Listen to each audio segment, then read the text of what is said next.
नमस्कार, news point लेकर हाजिर हूं मैं राजीव। दोस्तों, नरेंद्र मोदी ने इस बार बीजेपी को जीत की तरफ ले जाने की जगह बुरी तरह फंसा दिया है। नरेंद्र मोदी 370 का नारा दिए थे, आपको याद होगा। उसके बाद अब की बार 400 पार का नारा भी गूंजा था। लेकिन अब तीसरा फेज यानी थर्ड फेज के बाद नरेंद्र मोदी ने अपनी ही पार्टी को कैसे फंसा दिया है, उसी का जिक्र हम यहां कर रहे थे। मोदी रोज कोई ना कोई ऐसा बयान दे रहे हैं जिसके बाद बीजेपी पर सवाल उठने लगते हैं। कभी चुनाव आयोग में बीजेपी नेताओं की शिकायत दर्ज की जाती है, तो कभी मोदी के झूठ सामने आ जाते हैं। लेकिन इस बार तो शायद मामला कुछ ज्यादा ही बिगड़ गया है। तेलंगाना में दरअसल आज नरेंद्र मोदी ने कांग्रेस पर आरोप लगा दिया कि अदानी और अंबानी का काला धन बोरियों में कांग्रेस को मिलता है। टेम्पो में भरकर ये बोरियां आती हैं। मोदी ने अडानी अंबानी का नाम लिया, मतलब बीजेपी की हालत अब काफी गंभीर हो गई है। क्योंकि 10 सालों में मोदी ने हमेशा उद्योगपतियों से रिश्तों के सवाल पर चुप्पी साधे रखी और अडानी और अंबानी को उनकी सरकार में इतना फायदा क्यों मिल रहा है, इसका जवाब कभी नहीं मिला। मोदी दावा करते रहे कि उनके राज में भ्रष्टाचारियों को सजा मिलेगी, काला धन वापस आएगा। लेकिन आज के बयान से जाहिर हो गया है कि ऐसा कुछ नहीं हुआ। नोटबंदी करके देश के करोड़ों लोगों को लाइन में लगवाने वाले नरेंद्र मोदी भी अब मान रहे हैं कि देश में बोरियों में काला धन अब भी जमा है। और अगर इस धन का पता मोदी सरकार 10 सालों में नहीं लगवा पाई, इसका मतलब मोदी अपनी बड़ी नाकामी स्वीकार कर रहे हैं।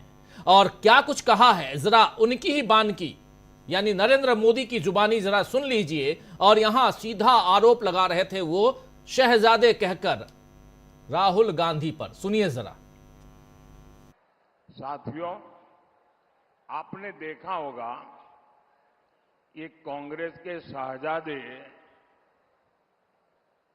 पिछले 5 साल से सुबह उठते ही माला जपना शुरू करते थे। जब से उनका राफेल वाला मामला ग्राउंडेड हो गया, तब से उन्होंने एक नई माला जपना शुरू किया। 5 साल से एक ही माला जपते थे, 5 उद्योगपति, 5 उद्योगपति, 5 उद्योगपति। फिर धीरे धीरे कहने लगे अंबानी अडानी, अंबानी अडानी, अंबानी अडानी। 5 साल से। लेकिन जब से चुनाव घोषित हुआ है, इन्होंने अंबानी अडानी को गाली देना बंद कर दिया। मैं आज तेलंगाना की धरती से पूछना चाहता हूं, जरा ये शहजादे घोषित करें कि इस चुनाव में ये अंबानी अडानी से कितना माल उठाया है, काले धन के कितने बोरे भर करके रुपये मारे हैं, क्या टेम्पो भर करके नोटे कांग्रेस के लिए पहुंची है, क्या सौदा हुआ है। आपने रातों रात अंबानी अडानी इनको गाली देना बंद कर दिया। जरूर दाल में कुछ काला है। 5 साल तक अंबानी अडानी को गाली दी और रातों रात गालियां बंद हो गई। मतलब कोई न कोई चोरी का माल टेम्पो भर भर करके आपने पाया है। ये जवाब देना पड़ेगा देश को। तो सुन रहे थे आप, यहां नरेंद्र मोदी को साफ साफ कह रहे थे कि पहले 5 व्यापारियों का नाम लेते थे, अब फिर मोदी कहने लगे कि शहजादे यानी राहुल गांधी अब 2 का नाम ले रहे थे, अंबानी अदानी का। और जैसे ही चुनाव की घोषणा हुई, उसके बाद ये नाम भी लेना उन्होंने बंद कर दिया और उसके बाद टेम्पो में भर भर कर ये काला धन लेके गए। ये सारी बातें नरेंद्र मोदी यहां कह रहे थे। लेकिन इसका जवाब दिया है खुद अभी ये वीडियो शेयर किया, जारी किया है राहुल गांधी ने। जरा सुन लेते हैं राहुल गांधी इसका जवाब देते हुए क्या कुछ कह रहे हैं। टेम्पो का जिक्र आ रहा है, टेम्पो भर भर के काला धन देने की बात आ रही है। और क्यों आखिर इस बिगड़े बोल या कहें अच्छे बोल, जो भी कह लें, उसकी चर्चा खूब हो रही है। आइए जरा सुनते हैं राहुल गांधी को। नमस्कार मोदी जी, थोड़ा सा घबरा गए क्या? नॉर्मली आप बंद कमरों में अदानी जी अंबानी जी की बात करते हो, पहली बार आपने पब्लिक में अदानी अदानी अंबानी बोला। और आपको यह भी मालूम कि ये टेम्पो में पैसा देते हैं, क्या ये आपका पर्सनल एक्सपीरियंस है क्या? एक काम कीजिए, सीबीआईडी को इनके पास भेजिए ना, पूरी जानकारी करिए, इंक्वायरी कराइए, जल्दी से जल्दी कराइए, घबराइए मत मोदी जी। और मैं देश को फिर से दोहरा के कह रहा हूं, जितना पैसा नरेंद्र मोदी जी ने इनको दिया है ना, उतना ही पैसा हम हिंदुस्तान के गरीब लोगों को देने जा रहे हैं। महालक्ष्मी योजना, पहली नौकरी पक्की योजना, इन योजनाओं के माध्यम से करोड़ों लाखपति बनाएंगे हम। इन्होंने 22 अरबपति बनाए हैं, हम करोड़ों लाखपति बनाएंगे। तो सुना आपने, सीधा चैलेंज कर रहे हैं नरेंद्र मोदी को राहुल गांधी। अभी अभी ये वीडियो उन्होंने जारी किया है। और अगर नरेंद्र मोदी कह रहे हैं कि अंबानी अडानी से काला धन कांग्रेस को मिला है, तो फिर मोदी को यह भी बताना चाहिए कि इस पर अब तक वो चुप क्यों बैठे थे। और यही बात यहां कह रहे हैं राहुल गांधी कि भेजिए आप ईडी सीबीआई को और जांच करवा दीजिए, काला धन अगर है तो। आखिर अभी तक क्यों बैठे रहे नरेंद्र मोदी? चुनाव के पहले अगर कांग्रेस के खाते सीज हो सकते हैं, तो फिर इस काले धन पर कोई कार्रवाई क्यों नहीं की जा सकती है? और अगर मोदी ने केवल चुनाव प्रचार के लिए इतना बड़ा झूठ बोला है, तब तो उन्हें जनता को और भी जवाब देना चाहिए कि झूठ के दम पर मिली हुई सत्ता वो क्यों हासिल करना चाहते हैं। बहरहाल मोदी का बयान आज उनके लिए बड़ी मुसीबत बन गया है और कांग्रेस ने उनके झूठ का पर्दाफाश भी कर दिया है। राहुल गांधी आजकल अडानी अंबानी का नाम क्यों नहीं लेते हैं, यह वीडियो भी जरा आपके सामने रखना चाहता हूं। अभी तो राहुल गांधी खुद अपनी बात रख रहे हैं, लेकिन राहुल गांधी ने एक वीडियो कांग्रेस ने जारी किया और उस वीडियो में कांग्रेस ने बता दिया कि कितनी बार राहुल गांधी इसी दौरान, चुनाव प्रचार के दौरान, कितनी बार राहुल गांधी ने नाम लिया है अडानी और अंबानी का। सुनिए जरा। हिंदुस्तान का धन लेकर इन्होंने 22 लोगों के जेब में डाला, अडानी अंबानी इन लोगों के जेब में। हमने मनरेगा योजना दी, कहते हैं गरीबों को आलसी बना रहे हैं। किसान का कर्जा माफ होता है, कहते हैं देखो बिगाड़ दिया किसानों को। अडानी को लाखों करोड़ रुपए दिया जाता है, वो नहीं बिगड़ता। देश के सारे एयरपोर्ट, सारे पोर्ट्स, इंफ्रास्ट्रक्चर, डिफेंस इंडस्ट्री, सारी की सारी इन्होंने एक व्यक्ति को पकड़ा दी। अडानी जैसे लोग हैं जिनकी आंख आपकी जमीन पर, आपके जंगल पर और आपके जल पर है, और ये नरेंद्र मोदी जी के खास मित्र हैं। आपको निर्णय लेना है, या अडानी की सरकार बनानी है, मोदी की सरकार बनानी है, मोदी और अडानी जी की, या फिर किसानों की बनानी है, गरीबों की बनानी है। तो सुन रहे थे आप, यहां पर सीधा सीधा इसी महीने और पिछले 5 दिनों का जो वीडियो है जिसमें इन्होंने बार बार अडानी का जिक्र किया है राहुल गांधी ने, वो वीडियो 2 मई कर्नाटक में, 3 मई महाराष्ट्र में, 5 मई तेलंगाना में, 6 मई मध्य प्रदेश में और 7 मई यानी बीता हुआ कल झारखंड में। और इन सब में राहुल गांधी अडानी का नाम ले रहे हैं, जिक्र कर रहे हैं, लेकिन नरेंद्र मोदी को सुनाई नहीं देता है, इसीलिए इसे जारी किया है। साभार इस वीडियो को हम आप तक पहुंचा रहे हैं कांग्रेस पार्टी की तरफ से, क्योंकि कांग्रेस पार्टी ने इसे जारी किया है। तो इस वीडियो में कांग्रेस ने बताया है कि पिछले दिनों में राहुल गांधी ने कब और कहां अडानी का नाम लिया। कांग्रेस आज कांग्रेस के अध्यक्ष मल्लिकार्जुन खड़गे ने भी मोदी पर वार करते हुए बताया कि शायद बीजेपी की सत्ता जा रही है, इसीलिए यहां पर यह सारी बातें हो रही हैं। देखिए, मल्लिकार्जुन खड़गे ट्वीट कर रहे हैं, वक्त बदल रहा है, दोस्त दोस्त ना रहा। जी हां, दोस्त दोस्त ना रहा। 3 चरणों के चुनाव पूरे हो जाने के बाद आज प्रधानमंत्री जी अपने मित्रों पर ही हमलावर हो गए हैं। इससे पता चल रहा है कि मोदी जी की कुर्सी डगमगा रही है। यही परिणाम के असली रुझान हैं। ये कह रहे हैं साफ साफ मल्लिकार्जुन खड़गे कि यही रिजल्ट का जो असली रुझान है वो सामने आ गया है और दोस्त दोस्त ना रहा। वहीं दूसरी तरफ पवन खेड़ा ने तो बाकायदा गिना दिया कि राहुल गांधी के भाषणों में कितनी बार किसके नाम आए हैं। आइए जरा पवन खेड़ा को भी सुन लेते हैं क्या कुछ कह रहे हैं और कैसे गिना रहे हैं वो। आज प्रधानमंत्री जी 3 चरणों के बाद और बौखला गए, और इतने बौखला गए कि पप्पा अपने ही संतानों के खिलाफ बोलने लगे। बोलते हैं राहुल जी गौतम अडानी जी का और मुकेश अंबानी जी का नाम नहीं लेते चुनाव प्रचार में। मैं आपको याद दिला दूं प्रधानमंत्री जी, 3 अप्रैल से अब तक राहुल गांधी जी 103 बार गौतम अडानी जी का नाम ले चुके हैं और 30 बार मुकेश अंबानी का नाम ले चुके हैं। प्रधानमंत्री जी, आपने इन लोगों से और तमाम अपने औद्योगिक घरानों के दोस्तों से 8,200 करोड़ चंदा लिया इलेक्टोरल बॉन्ड्स के माध्यम से। गैर कानूनी था वो, अब तो असंवैधानिक करार कर दिया गया, सुप्रीम कोर्ट द्वारा कर दिया गया।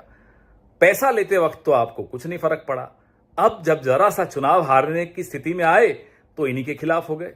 अरे आप कमाल करते हैं प्रधानमंत्री जी, अदानी अंबानी के आप नहीं हुए तो हमारे आप तो कैसे होंगे आप? इस देश के और किसी व्यक्ति को तो कोई उम्मीद ही आपसे नहीं रखनी चाहिए। जब आप उनके नहीं हुए तो और किसी के तो नहीं हो सकते। प्रधानमंत्री जी, ये जो आपने इलेक्टोरल बॉन्ड्स का घपला किया था, इसकी पूरी जांच होगी, आप निश्चिंत रहिए। हम नाम सबका लेते हैं, हमें किसी से कोई डर नहीं है, हमें किसी की कोई चिंता नहीं है। हमें चिंता है तो इस देश के उन तमाम लोगों की जिनके साथ अन्याय हुआ, जिनके लिए हम न्याय का एक घोषणा पत्र लेकर आए हैं, न्याय पत्र लेकर आए हैं। रही बात आपके दोस्तों की, तो जो 21 औद्योगिक घराने हैं उनकी कुल संपत्ति 70 करोड़ हिंदुस्तानियों की संपत्ति के बराबर है। सोचिए आपने किस तरह का देश पिछले 10 साल में बना दिया। तो सुन रहे थे आप पवन खेड़ा को, साफ साफ गिना रहे हैं कि चुनाव की घोषणा के बाद 103 बार इन्होंने, राहुल गांधी ने अडानी का जिक्र किया है और 30 बार इन्होंने अंबानी का जिक्र किया है। और तमाम बातें यहां रखते हुए यानी सीधा हमलावर कांग्रेस हो गई नरेंद्र मोदी पर। नरेंद्र मोदी ने जो बातें यहां रखी हैं उसी को यहां आगे बढ़ाते हुए तो मोदी के झूठ का पर्दाफाश होने में ज्यादा वक्त नहीं लगा। लेकिन अब सवाल यह है कि 3 चरणों में मोदी की हालत इतनी खराब हो गई कि वो कुछ भी बोले जा रहे हैं तो बाकी के 4 चरणों में वे बीजेपी का प्रचार कैसे करेंगे। बल्कि डर यह है कि कहीं बीजेपी और संघ के लोग उनसे सवाल करना ना शुरू कर दें। और आप कांग्रेस का इतना प्रचार क्यों कर रहे हैं? पहले कांग्रेस के घोषणा पत्र का और अब राहुल गांधी के भाषणों का प्रचार नरेंद्र मोदी ने किया है। और उधर प्रियंका गांधी जो प्रचार कर रही हैं सीधे राहुल गांधी के लिए रायबरेली में और अमेठी में KL शर्मा के लिए, किशोरीलाल शर्मा के लिए उन्होंने भी अपनी सीधी प्रतिक्रिया दी राहुल गांधी के ऊपर जैसे ही प्रधानमंत्री नरेंद्र मोदी ने अपनी बात रखी उसके बाद। जरा सुनिए। आज ये कह रहे हैं, भाषण में इन्होंने आज कहा है कि राहुल जी अडानी अंबानी का नाम नहीं ले रहे हैं। अरे वाह, रोज तो लेते हैं, रोज हम इनकी सच्चाई आपके सामने इनका खुलासा करते हैं। रोज हम आपको कहते हैं कि बड़े खरबपतियों की इनके साथ गांठ है। सारे कर्ज इन्होंने इनके माफ किए 16 लाख करोड़ रुपए। यहाँ उत्तर प्रदेश में जहाँ इनकी सरकार है, केंद्र में भी और प्रदेश में भी, यहाँ के किसान 1-1 लाख रुपए के लिए आत्महत्या कर रहे हैं। उनके लिए एक कर्ज माफ नहीं हुआ, 1 रुपए का। इसका जवाब दें मोदी जी, इसका जवाब दें कि क्या काम किया है। 10 सालों के लिए इन्होंने सिर्फ आपको बहकाया है बस। इस देश की जितनी भी संपत्ति है सारी अपने खरबपति मित्रों को दे दी है। देश के बंदरगाह, देश के हवाई अड्डे, देश का कोयला, देश की जो बिजली बनाने वाले जो पावर के हैं, बड़ी बड़ी संस्थाएं होती थी, यहाँ इतने खोले थे हम लोगों ने BHEL, रायबरेली, अमेठी में। इनके सारे सब्सिडरी अपने खरबपति मित्रों को। तो आप सुन रहे थे सीधा उधर हमलावर हैं प्रियंका गांधी और दूसरी तरफ अगर आप चलें तो उधर हरियाणा हो या उत्तर प्रदेश या कर्नाटक हो या कर्नाटक, सब तरफ बीजेपी के लिए कहीं से भी अच्छी खबरें नहीं आ रही हैं। तो दोस्तों, क्या वाकई अब बीजेपी के लिए चला-चली की वेला है? क्या मोदी के झोला उठाने का वक्त आ गया है? यह सवाल इसलिए क्योंकि नरेंद्र मोदी तीसरे फेज के बाद आज उन शब्दों पे, उन लोगों पे हमलावर हो गए जो उनके दोस्त हुआ करते थे। क्या दोस्त ना रहा? ये जो कह रहे हैं मल्लिकार्जुन खड़गे, यही बात मानी जाए या कुछ और है? इसके पीछे की कहानी क्या है? आखिर नरेंद्र मोदी अचानक अदानी अंबानी पर ही हमलावर क्यों हो गए? आखिर नरेंद्र मोदी काला धन के बारे में, और वो भी टेम्पो में भर भर के दिया गया कांग्रेस पार्टी को, और शहजादे कहकर के राहुल गांधी का नाम क्यों ले रहे हैं, वो भी जाकर तेलंगाना में? इसके पीछे की कहानी क्या है, राज क्या है? आइए जानने और समझने की कोशिश करते हैं। हमारे साथ कुछ वरिष्ठ साथी जुड़े हुए हैं, उन सबसे आपका परिचय करवाता हूं और आगे बढ़ते हैं। देखिए, इस वक्त हमारे साथ 5 वरिष्ठ साथी जुड़े हुए हैं। हमारे साथ प्रेम कुमार जी हैं, प्रशांत टंडन जी हैं, राहुल लाल जी हैं, डॉक्टर दीपक पाचपुर जी हैं और अमलेंदु उपाध्याय जी हैं। आप पांचों का स्वागत करता हूं और स्वागत इस्तकबाल आप तमाम दोस्त साथी शुभचिंतक आप सबका जो अब तक जुड़ चुके हैं, जो जुड़ने वाले हैं इस कार्यक्रम में। सीधा प्रेम कुमार जी आपके पास आना चाहता हूं। आज का दिन कांग्रेस के लिए और बीजेपी के लिए बहुत गहमा गहमी भरा दिन है, क्योंकि बीजेपी कल के बाद, हम लोग चर्चा कर भी रहे थे कल शाम को इस चुनाव तीसरे फेज के बाद, कि आखिर नरेंद्र मोदी अब किस दिशा में जाते हैं। अब वो डायरेक्शन दिखाई दे रहा है, लेकिन ये डायरेक्शन क्या उस दिशा की तरफ, उस रिजल्ट की तरफ जाते हुए दिखाई दे रहा है? क्या ये रास्ता उधर ही लेके जा रहा है क्या बीजेपी को, जहां से इस चुनाव में सफलता मिलने की उम्मीदें कम होती नजर आ रही हैं? कैसे देखा जाए प्रेम कुमार जी? जी शुक्रिया राजीव जी। किसी ने सोचा नहीं था कि नरेंद्र मोदी ऐसा बयान देंगे, हमने भी नहीं सोचा था। अब अगर जो राजनीति के मैदान का सचिन तेंदुलकर अगर हिट विकेट हो जाए तो क्या कहा जाए। मारने चले थे छक्का और हो गए हिट विकेट, अपना ही विकेट, अपनी गिल्लियां उड़ा ली। देखिए, 2-3 बातें एकदम साफ हैं। पहली बात कि वो झूठ, आदतन झूठ बोल रहे हैं, जो भी बातें वो झूठी हैं। दूसरी बात है कि इस झूठ के साथ साथ वो कुछ कबूल कर रहे हैं। पहला झूठ, दूसरा कबूल, और तीसरी बात है कि राजनीतिक रूप से वो हार मान रहे हैं। ये 3 बातें स्पष्ट हैं।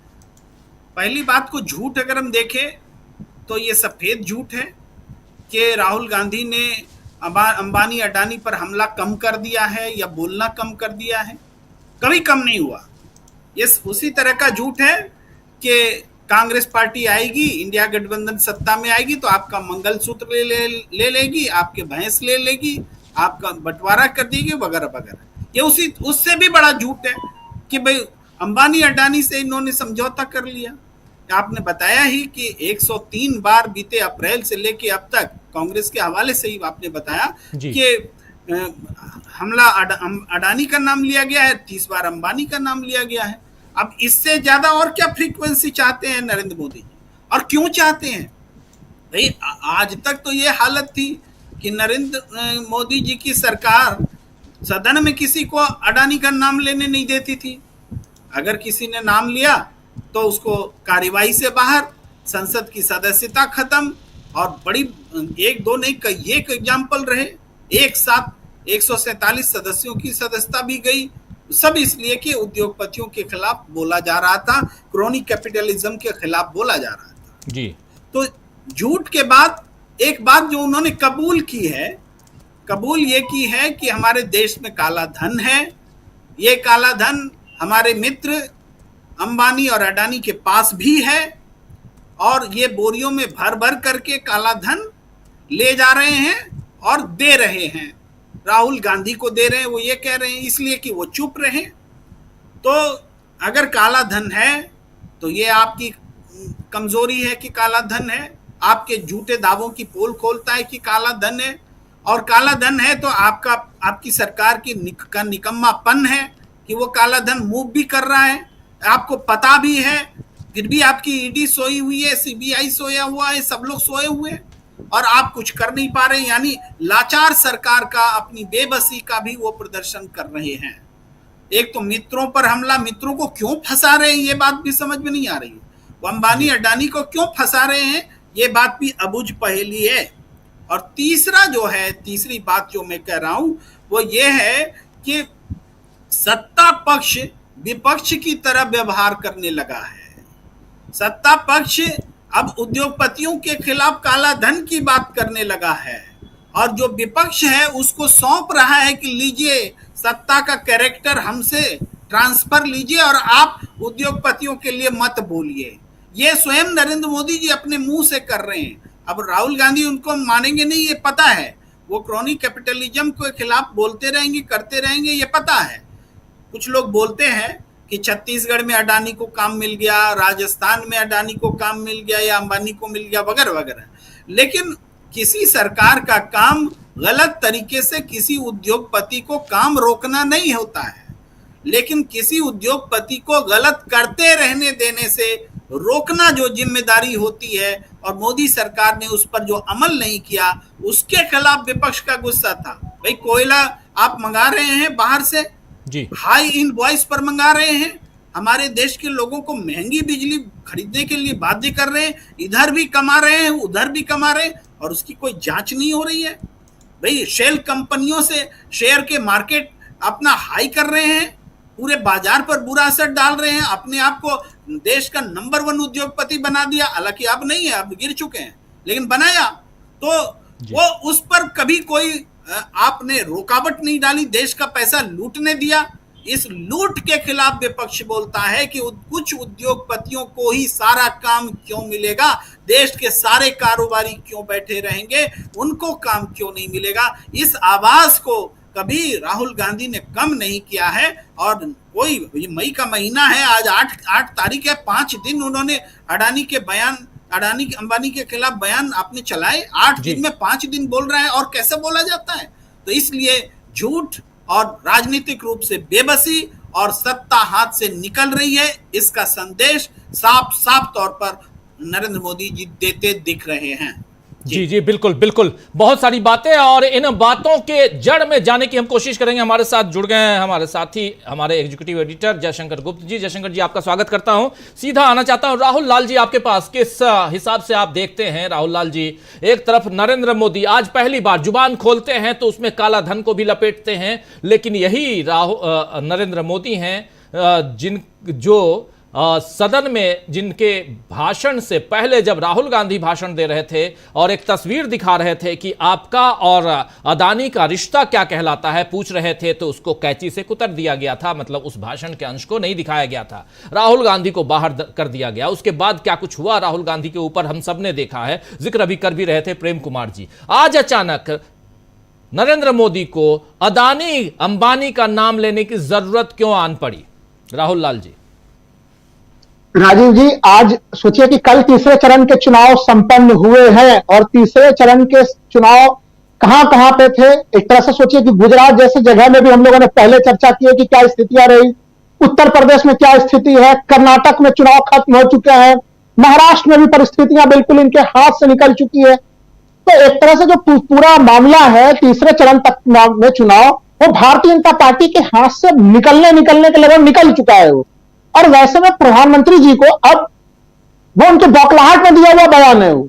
राहुल गांधी ने बिल्कुल सही कहा, उन्हें कैसे पता कि टेम्पो में भर भर के पैसा पहुंच रहा है।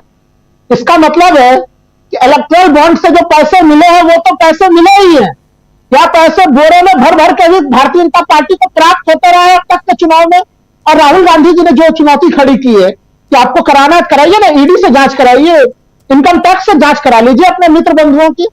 कहीं कहीं प्रधानमंत्री को यह लग रहा है कि क्रॉनी कैपिटलिज्म पर राहुल गांधी जी ने हमला किया है, जो कि एक बिल्कुल कठोर वास्तविकता वाला चीज है। जिस समय देश कोरोना संकट से जूझ रहा था राजीव जी, और देश के सामान्य लोगों को आर्थिक सहयोग की जरूरत थी, उस समय हमारी केंद्र सरकार बेशर्मी के साथ कह रही थी कि नए नए उद्योग आएंगे, पूंजी जगत के लोग आएंगे, कारपोरेट टैक्स को घटाया जा रहा था।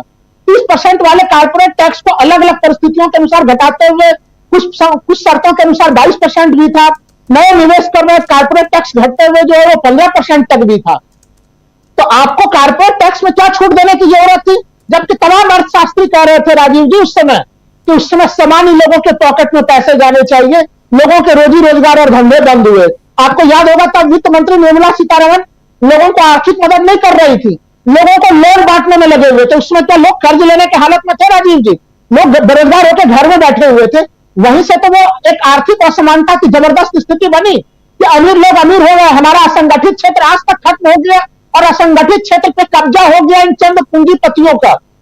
ऐसे स्थिति में प्रधानमंत्री जी को पता है कि जो आक्रोश है लोगों का इस समय इन चंद पूंजीपतियों के ऊपर बहुत ज्यादा है, तो क्यों ना बड़े सावधानी के साथ उस आक्रोश को फिर से कांग्रेस के ऊपर ही डाल दिया जाए कि कांग्रेस उन्हीं के पैसों से पल रही है, उन्हीं की चीजों से कर रही है। हमें लग रहा है कि उन्होंने अपने आप को बचाने का यह आखिरी प्रयास किया है, और उनका कितना बड़ा सफेद झूठ है।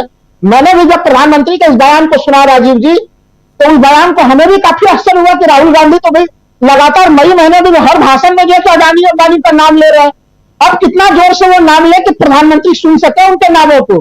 प्रधानमंत्री ने नाम सुनकर अनसुना किया है और देश के सामने में झूठ बोलने का फिर से उनका जो रिकॉर्ड है वही रिकॉर्ड उन्होंने किया। उन्होंने अपने आप को बचाने का आखिरी प्रयास किया, लेकिन हम लोग राजीव जी जानते हैं कि जब सत्ता बदलती है तो मौसम वैज्ञानिक केवल राजनीति में नहीं होता है राजीव जी। सत्ता के संबंधित बदलाव को हमारा उद्योग जगत भी भांप लेता है और उद्योग जगत से जो रिस्पांस प्रधानमंत्री जी ने समझा होगा, कहीं कहीं वो झटका जो उनको मूल झटका लगा है उनके दिल पे झटके कि जो हमारी पार्टी हम लोग जो आंतरिक वर्णन निकाल रहे हैं और उद्योग जगत का रवैया जो उनके प्रति जैसा पहले उनके लिए प्यार रहा होगा वो प्यार अभी भी वो उम्मीद पाना चाह रहे हैं और वो प्यार उन्हें नहीं मिल रहा होगा। मैं इन दो उद्योगपतियों के संदर्भ में केवल नहीं कह रहा हूं, क्योंकि ये एक हम लोगों का अगर तमाम चुनाव में देखें राजीव जी तो एक नेचर होता है कि उद्योग जगत सत्ता पक्ष के साथ ही होता है, वो हमेशा वो विपक्ष के साथ नहीं होता है कभी भी। तो इन स्थितियों को उद्योग जगत ने भी भांपा है। प्रधानमंत्री को संकट है, प्रधानमंत्री समझ रहे हैं कि हमारे आंतरिक मूल्यांकन में भी हम चुनावी रेस से बाहर हैं और मुंबई के आर्थिक जगत ने भी हमें चुनावी रेस से बाहर मान लिया है। यह है उनके परेशानी का सबसे बड़ा कारण। मुझे तो लग रहा है कि आने वाले समय में राजीव जी प्रधानमंत्री जी के और भी अमर्यादित बयान सुनने के लिए यह देश तैयार रहे, क्योंकि अब उनके जैसे धीरे धीरे उनका झोला उठा के जाने का समय आता जाएगा, उनके बोल और बयान तमाम बिगड़ते चले जाएंगे। लेकिन विपक्ष के लोगों के लिए एक चीज है कि जिस तरह से उन्होंने प्रथम 3 राउंड बिल्कुल मजबूती के साथ जमीन पे रहा, एकदम जमीन पे खंभा खूंटा गाड़ के रहे, आखिरी चरण तक बिल्कुल उसी रूप में उसी ताकत के साथ वो लगे हुए रहे। देश की जनता उनके साथ बहुत मजबूती के साथ खड़ी है। उत्तर प्रदेश में पिछले बार तीसरे चरण में 2 सीटें ये लोग जीते, तो इस बार रिवर्स हो रहा है राजीव जी, एकदम बिल्कुल 2019 से उल्टा नतीजा। 2 सीटों पर भारतीय जनता पार्टी और 8 सीटों पर जो है वो टीम इंडिया के लोग आ रहे हैं। ये स्थितियां एक उदाहरण के रूप में मैं बता रहा हूं। ये क्लीन स्वीप स्थिति में खत्म है, कर्नाटक में समाप्ति के कगार पे है, महाराष्ट्र में समाप्ति के कगार पे है। तो उन्हीं प्रदेश ने प्रधानमंत्री जी को ये बड़े झूठ बोलने के लिए बाध्य किया है राजीव जी। बिल्कुल बिल्कुल बिल्कुल। नरेंद्र मोदी ने जो आज कहा है, जो दोस्त साथी हमारे शुभचिंतक इस कार्यक्रम में बाद में जुड़े हैं, आपको बता दूं कि नरेंद्र मोदी आज तेलंगाना में थे और उन्होंने वहां कहा कि अडानी और अंबानी का नाम लेने वाले शहजादे यानी कि राहुल गांधी अब जब से चुनाव की घोषणा हुई है उसके बाद से अब नाम नहीं ले रहे हैं अडानी और अंबानी का, और इसलिए नहीं ले रहे हैं क्योंकि काला धन टेम्पो में भर भर के उनके पास पहुंचाया गया है। यहां 3 बातें आ रही है दोस्तों, एक अडानी, एक नाम अंबानी और एक नाम काला धन, और इन तीनों को जोड़ने की कोशिश शहजादे से, और शहजादा कौन है, और वो उनके हिसाब से राहुल गांधी से। राहुल गांधी ने बता दिया कि मैंने क्या कुछ किया है। कांग्रेस पार्टी ने बता दिया कि आप छोड़िए कितनी बार, कांग्रेस ने बताया कि जब से चुनाव की घोषणा हुई है 103 बार राहुल गांधी ने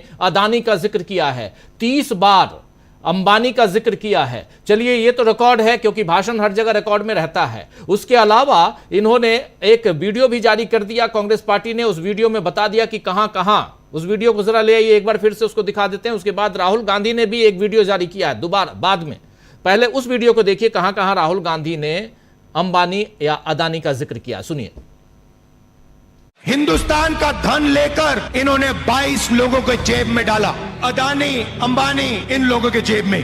हमने मनरेगा योजना दी, कहते हैं गरीबों को आलसी बना रहे हैं, किसान का कर्जा माफ होता है, कहते हैं देखो बिगाड़ दिया किसानों को। अडानी को लाखों करोड़ रुपए दिया जाता है, वो नहीं बिगड़ता। देश के सारे एयरपोर्ट, सारे पोर्ट्स, इंफ्रास्ट्रक्चर, डिफेंस इंडस्ट्री, सारी की सारी इन्होंने एक व्यक्ति को पकड़ा दी।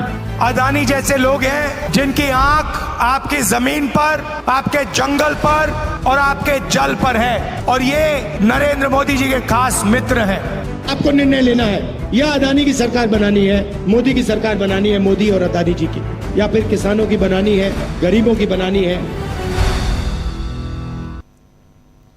तो ये आपने देख लिया, ये कांग्रेस ने जारी किया है। साभार कांग्रेस से हम इस वीडियो को दिखा रहे हैं जिसमें 2 तारीख को, 3 तारीख को, 5 तारीख को, 6 तारीख को और 7 तारीख को कर्नाटक में, महाराष्ट्र में, तेलंगाना में, मध्य प्रदेश में और झारखंड में क्रमशः बिल्कुल यहां हर रैली में, हर भाषण में राहुल गांधी अडानी अंबानी का नाम ले रहे हैं। अंबानी का कम और अडानी का ज्यादा लेते हुए ऐसे भी नजर आते हैं, और तस्वीरें भी आपने देखी होंगी जब राहुल गांधी सदन के अंदर थे और उसके बाद बाहर भी, जबकि उस तस्वीर पर भी बैन लगाने की कोशिश कोशिश हुई थी, राहुल गांधी को की सदस्यता, संसद की सदस्यता खत्म हो गई थी, ये सब कुछ हिंदुस्तान ने देखा है, दुनिया ने देखा है। लेकिन आज अचानक नरेंद्र मोदी को ये सब करने की जरूरत क्यों आन पड़ी, एक बड़ा सवाल है। उस सवाल की तरफ आएंगे और प्रशांत टंडन जी के पास चलें, लेकिन उससे पहले, अभी से थोड़ी देर पहले जो राहुल गांधी ने वीडियो जारी किया, वीडियो संदेश और भी खासकर संबोधित करते हुए नरेंद्र मोदी को, वो भी सुन लीजिए। नमस्कार मोदी जी, थोड़ा सा घबरा गए क्या? नॉर्मली आप बंद कमरों में अदानी जी अंबानी जी की बात करते हो, पहली बार आपने पब्लिक में अदानी अदानी अंबानी बोला। और आपको यह भी मालूम कि ये टेम्पो में पैसा देते हैं, क्या ये आपका पर्सनल एक्सपीरियंस है क्या? एक काम कीजिए, CBID को इनके पास भेजिए ना, पूरी जानकारी करिए, इंक्वायरी कराइए, जल्दी से जल्दी कराइए, घबराइए मत मोदी जी। और मैं देश को फिर से दोहरा के कह रहा हूं, जितना पैसा नरेंद्र मोदी जी ने इनको दिया है ना, उतना ही पैसा हम हिंदुस्तान के गरीब लोगों को देने जा रहे हैं। महालक्ष्मी योजना, पहली नौकरी पक्की योजना, इन योजनाओं के माध्यम से करोड़ों लाखपति बनाएंगे हम। इन्होंने 22 अरबपति बनाए हैं, हम करोड़ों लाखपति बनाएंगे। तो सुना आपने। नमस्कार मोदी जी, घबरा गए क्या? ED CBI को भेजिए, जल्दी से भेजिए, ये सारी बातें। प्रशांत टंडन जी, मजा आ रहा है, हालांकि कहूं तो इस चुनाव के दौरान ऐसी बातें और ऐसी रिपोर्टिंग करने में। प्रशांत जी, आप भी मुस्कुरा रहे हैं, हमारे तमाम साथी मुस्कुरा रहे हैं, हमारे जो दर्शक साथी हैं जो देख रहे हैं वो भी मुस्कुरा रहे हैं, मैं 100% जानता हूं, क्योंकि ये दौर और चुनाव ऐसा ही होना चाहिए। बिल्कुल। क्या जयशंकर जी, ऐसे ही चुनाव तो आपने, हम सब ने देखा भी है। पिछला 2 चुनाव थोड़ा सा एक तरफा दिखाई देता था, लेकिन इस चुनाव में मजा आ रहा है। प्रशांत टंडन जी जी, राजीव जी, 7 चरणों का चुनाव है, 40 दिन का चुनाव है। ये 1.5 महीने कैसे बीतेंगे अगर ये सब उसमें घुमाव नहीं होंगे, ये ट्विस्ट नहीं होंगे कहानी में, तो जनता को रुचि कैसे आएगी? और इससे, इस तरीके के पटाखों से वोटिंग परसेंटेज भी बढ़ेगा, जनता में रुचि भी आएगी। लेकिन क्योंकि राजीव जी, हम लोग तो पॉलिटिकल एनालिसिस करते हैं यहाँ पे, अब मोदी जी के ने ये बयान क्यों दे दिया, इसकी जरा तह में जाते हैं जी। ये आया क्यों और तीसरे चरण के बाद क्यों आया? पॉइंट नंबर 1, मोदी जी का ये बड़ा सेल्फ गोल है। पॉइंट नंबर 2, राजीव जी, ये मोदी जी को तीसरे फेज के बाद हिंदू मुसलमान के नैरेटिव से बाहर निकलना था, तो उनको कुछ बड़ा करना था। उस बड़ा करने में ये सेल्फ गोल करके अडानी अंबानी का नाम ले आए। पॉइंट नंबर 3, राजीव जी, अडानी इसमें टारगेट में नहीं है। अडानी तो उनके अपने, उनको कुछ भी कहो ना कहो, वो तो अपने हैं। टारगेट में इसमें अंबानी है, और अडानी का नाम लेके दरअसल मोदी जी ने अंबानी को लपेटा है। 3-4 दिन पहले राजीव जी, आप ही के शो मैंने कहा था कि अब उद्योगपतियों ने मोदी जी को एंडोर्स करना, मोदी जी को विजनरी नेता बताना बंद कर दिया है। ये उसी का नतीजा है कि उद्योगपतियों से उस तरीके का समर्थन इनको नहीं मिल रहा है जैसा अब तक मिलता रहा, और उनका मीडिया, उनका टीवी चैनल भी अब उस तरीके से इनका समर्थन नहीं कर पा रहा है जैसा करता रहा पिछले 10 साल में। तो ये खींच जो है, बेसिकली ये खींच जो है वो अडानी के खिलाफ है और अंबानी का नाम लेकर की गई है। एक, अब दूसरी बात यह कि ये ट्विस्ट की जरूरत क्यों पड़ गई? अपने घर में हालत खराब हुई है गुजरात में इस बार। कम से कम 5 सीटों पे तो कांग्रेस मजबूती से वहां पे लड़ रही है, और जिन नॉर्थ गुजरात और सेंट्रल गुजरात की 5-6 सीटें जिसमें कांग्रेस मजबूत है, वहां पे राजीव जी 60% से ऊपर पोलिंग हुई है, और जो बीजेपी की स्ट्रांग सीट है वहां 55-50% वोटिंग हुई है। हलचल है अंदर बहुत जी, और उस हलचल की वजह से ये सब चीजें हो रही है। सेंट्रल गुजरात में क्षत्रिय समाज के गुस्से का भी काफी असर चुनाव में दिखाई देगा। तो इस बार गुजरात में 25/25 नहीं हो रहा है।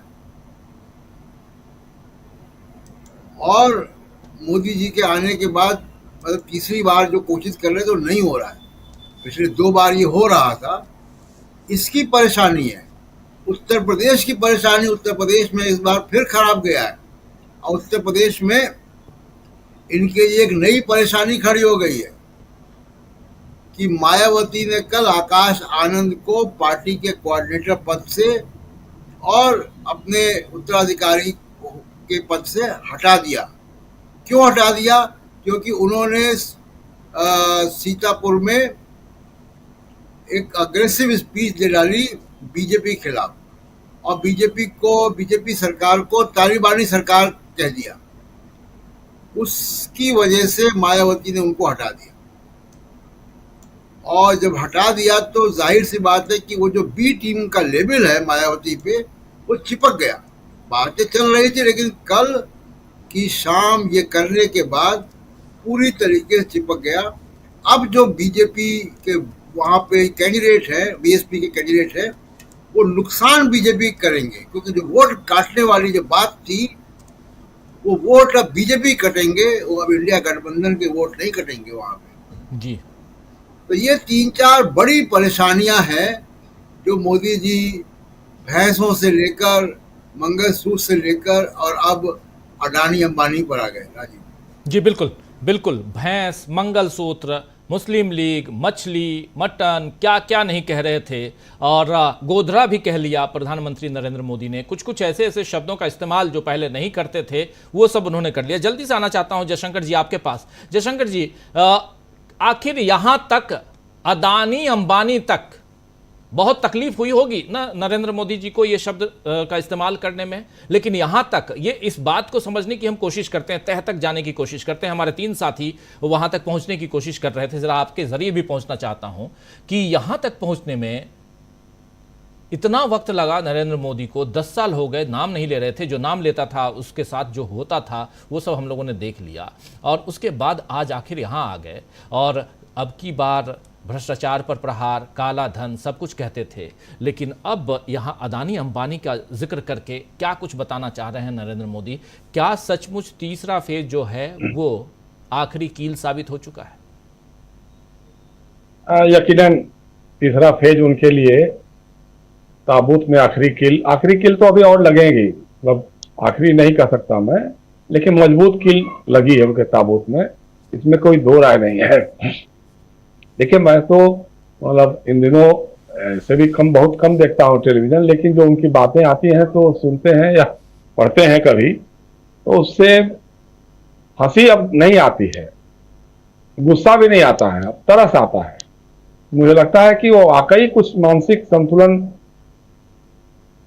की जो बीमारी है, असंतुलन की जो बीमारी है, हो सकता है कि हमारे प्रधानमंत्री उसके शिकार हो गए, क्योंकि जिस ढंग की भाषाएं वो बोल रहे हैं लगातार, मतलब कई बार इतनी कोप्स होती है, कई बार इतनी शर्मिंदगी होती है कि हम उस देश में रहते हैं जिस देश का प्रधानमंत्री मामूली से मामूली बातों को भी नहीं जानता है, और वो कह रहे हैं कि साहब ये लोग आएंगे तो राम मंदिर पे बाबरी का ताला लगा देंगे।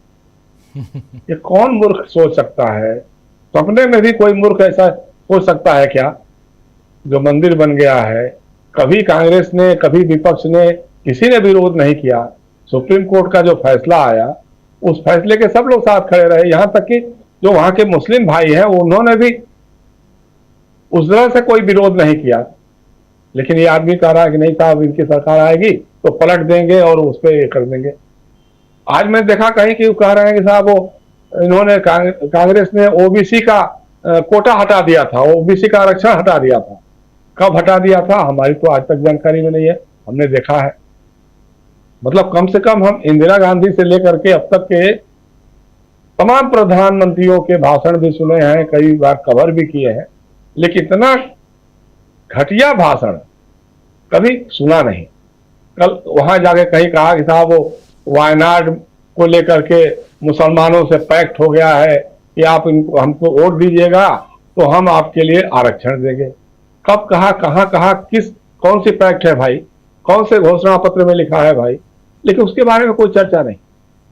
कोई लेकिन आज मुझे इस बात की थोड़ी सी जरूर खुशी हुई कि पहली बार कम से कम जबान पे अडानी और अंबानी का नाम तो आ गया, किसी भी बहाने से आया हो।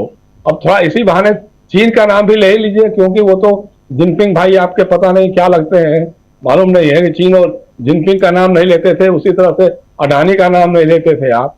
तो कम से कम आज तो अडानी का ले लिया, आप इसी बहाने चीन का भी ले लीजिए कि भाई साहब आपने तो कब्जा कर लिया है, देखो ले लद्दाख के लोग वहां धरना दे रहे हैं, प्रदर्शन कर रहे हैं, हम उनको पिटवा भी रहे हैं। अब सवाल है जो आरोप लगाया उन्होंने तेलंगाना में, मतलब एक तो देखिए जो प्रशांत कह रहे थे वो एकदम सही बात है, इनको जो गुजरात से निराशा हाथ लगी है वो बहुत मतलब चौंकाने वाली है कि साहब 2019 के चुनाव में जहां पे 67% समथिंग कुछ परसेंट जो वोट पोल हुआ था, उसी गुजरात में आज 58% वोट पोल हुआ है। और अमित शाह जी, मैं बैठा था किसी टीवी चैनल पर था उस समय, सुबह के 9, साढ़े 9 बजे 10 बजे की बात होगी, वो वोट देकर के आए और उन्होंने कहा कि साहब मजबूत भारत, विकसित भारत, दुनिया के देशों में अच्छी छवि बनाने वाले भारत के लिए आप लोग मतदान कीजिए। और ये भी बोल रहे हैं कि 30% हो चुका है मतदान, जबकि उस समय 10-12% लोगों ने वोट किया था गुजरात में। 9 बजे तक का आंकड़ा बता रहे थे वो, लेकिन उन्होंने कहा 30% हो गया और ज्यादा करिए। उसके बाद क्या हुआ, उनके अपने जयशंकर जी 9% हम लोग उस समय कवर कर रहे थे, 9% हुआ था और बोल रहे थे 20% हो गया। हाँ, तो अब उनके अपने क्षेत्र में कुल मिलाकर के 56% वोट पोल हुआ है। तो आप समझ सकते हैं कि जो गुजरात के तथाकथित लाडले हैं दोनों, जिसको कहते हैं ना मैं गुजरात का लाडला, गुजरात का लाडला, उन लाडलों के प्रति प्रेम और उत्साह इतना फीका पड़ गया, लोग इतने थक गए कि भाई अब हो गया यार, बहुत हो गया, 10 साल हो गया, 10 साल में जो तुमने करना था कर दिया, लोग वोट देने नहीं आए। और दूसरी बात यह जो कहा उन्होंने, मतलब कि टेम्पो से रुपया भर भर करके गया, भाई टेम्पो से भर भर कर रुपया गया ये किसी ने नहीं देखा, आपकी ईडी ने भी देखा नहीं, सीबीआई ने भी देखा नहीं, इनकम टैक्स ने भी देखा नहीं। अगर देखा हो तो जैसे राहुल गांधी चुनौती दे रहे हैं, आप जाके जांच करा लीजिए, चेक कराइए ना, क्या दिक्कत है। लेकिन अडानी ने आपको इलेक्टोरल बॉन्ड के नाम पे चंदा दिया, पैसा दिया, ये पूरी दुनिया ने देखा। स्टेट बैंक ऑफ इंडिया ने जो चुनाव आयोग और सुप्रीम कोर्ट में जो लिस्ट दी है, उसमें गुजरात के अंजार इलाके में जो दलित परिवार हैं उनके नाम पे वेल स्पन अडानी कंपनी ने 11 करोड़ रुपए का इलेक्टोरल बॉन्ड खरीद करके दिया। उत्तराखंड में जो सुरंग है बन रही थी, सुरंग जो फंस गई थी, उसमें बहुत सारे हमारे मजदूर साथी उसमें फंस गए थे, उसको बनाने वाली कंपनी नवयुग इंजीनियरिंग लिमिटेड, जो अडानी जी की सब्सिडियरी कंपनी है, उसने करोड़ों रुपए दिए इलेक्टोरल बॉन्ड। ये तो दुनिया ने देखा जी। और आप कह रहे हैं कि राजस्थान में उनको ठेका मिला, छत्तीसगढ़ में मिला, मध्य प्रदेश में मिला, तेलंगाना में भी मिल रहा है, उसके लिए टेम्पो से पैसा आ रहा है।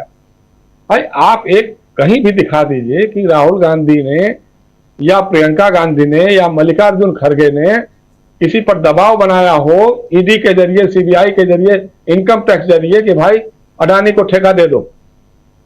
लेकिन ये तो पूरी दुनिया ने देखा कि अडानी, गौतम अडानी को आप अपने साथ जहाज में बैठा करके ले गए, ऑस्ट्रेलिया में जो डिस्प्यूटेड माइंस थी उसका ठेका आपने दिलाया बगल में बैठ करके।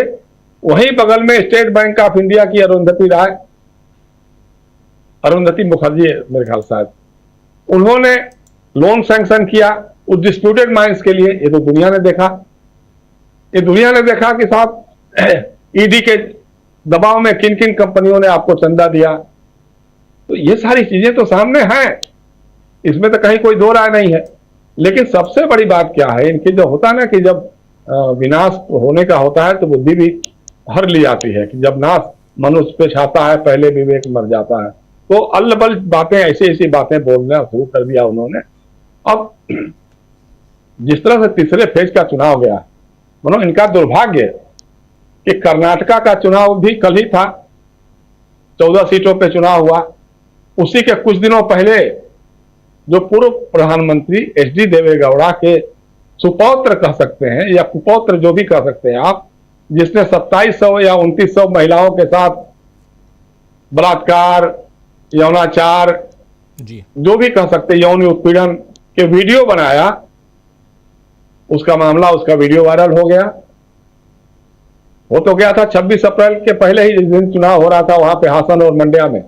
लेकिन उस प्रज्वल रेवन्ना के लिए नरेंद्र मोदी जी खुद गए थे कर्नाटका में वोट मांगने के लिए।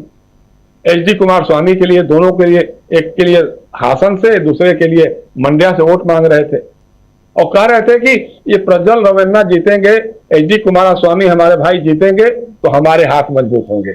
मतलब एक बलात्कारी, एक सेक्स मैनियक, जिसने 2700-2800 महिलाओं के साथ वीडियो बनाए, सेक्स के साथ, मतलब दबा अपहरण करके ले गया। क्या क्या वो महिलाओं के किस्से आ रहे हैं, उनके लोग, घर के परिवार के लोग जो बयान दे रहे हैं जिस तरह से आकर के, उससे मतलब आजाद हिंदुस्तान में इतना ऐसा कोई जघन्य अपराध, ऐसा कोई घृणित मामला हमने तो नहीं सुना, हमने कभी देखा नहीं।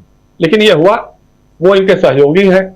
वहां ये भी भूल गए कि नहीं साहब, हम बहुत जोर शोर से परिवारवाद, वंशवाद की बात करते हैं और एचडी देवेगौड़ा साहब के खुद राज्यसभा में एक बेटा विधायक, एक बेटा लोकसभा का सदस्य, एक बेटा राज्यसभा का सदस्य, और दोनों लोकसभा का चुनाव लड़ रहे हैं, उसके लिए आप वोट मांग रहे हैं। मतलब परिवारवाद, परिवार के लिए वोट मांग रहे हैं और परिवारवाद की राजनीति का विरोध कर रहे हैं। तो वो जो कर्नाटका का चुनाव हुआ, उसमें 14 की 14 सीटों में से मुझे नहीं लगता कि कोई सीट इनके हाथ में मिल सकती है। पहले ऐसा लगता था कि 8-10 सीटें जीत सकते हैं वहां पे, लेकिन अब वो भी हालत नहीं रह रही है। दूसरा ये कि जो उत्तर प्रदेश की बात हो रही है, बहुत सही राहुल ने कहा था। पहले हम लोगों को भी लग रहा था कि 3 सीटों पे भाजपा मजबूत है। नाम भी बता रहा हूं मैं, आगरा, हाथरस, एटा की बात कही जा रही थी। लेकिन अभी सुनने में आ रहा है कि आगरा में भी जो कांग्रेस का कैंडिडेट है, बहुत मजबूत लड़ाई लड़ा है और सीट फंसी हुई है, मतलब इधर से उधर भी जा सकती है। जबकि समाजवादी पार्टी के पास कम से कम 5 सीटें जीतते हुए दिखाई दे रही है। उसी तरह से कांग्रेस का जो फतेहपुर सीकरी वाली सीट है, वो एकदम लगता है कि कांग्रेस जीत करके आ जाएगी, उसमें कहीं कोई दो राय नहीं है। तो ये जो मैसेजेस मिल रहे हैं जगह जगह देश भर से, जो फीडबैक आ रहा है, और अभी भी जैसा मैंने पिछली बार भी जब बात हो रही थी, पिछली बार जब मतदान हुआ था उसके बारे में, दूसरे चरण का हुआ था, तो हमने ये कहा था कि आरएसएस के लोग या भाजपा के जो परंपरागत लोग हैं, जो कार्यकर्ता हैं, वो जो 10 साल में अपने को ठगे महसूस करते रहे, वो लोग नहीं आ रहे हैं।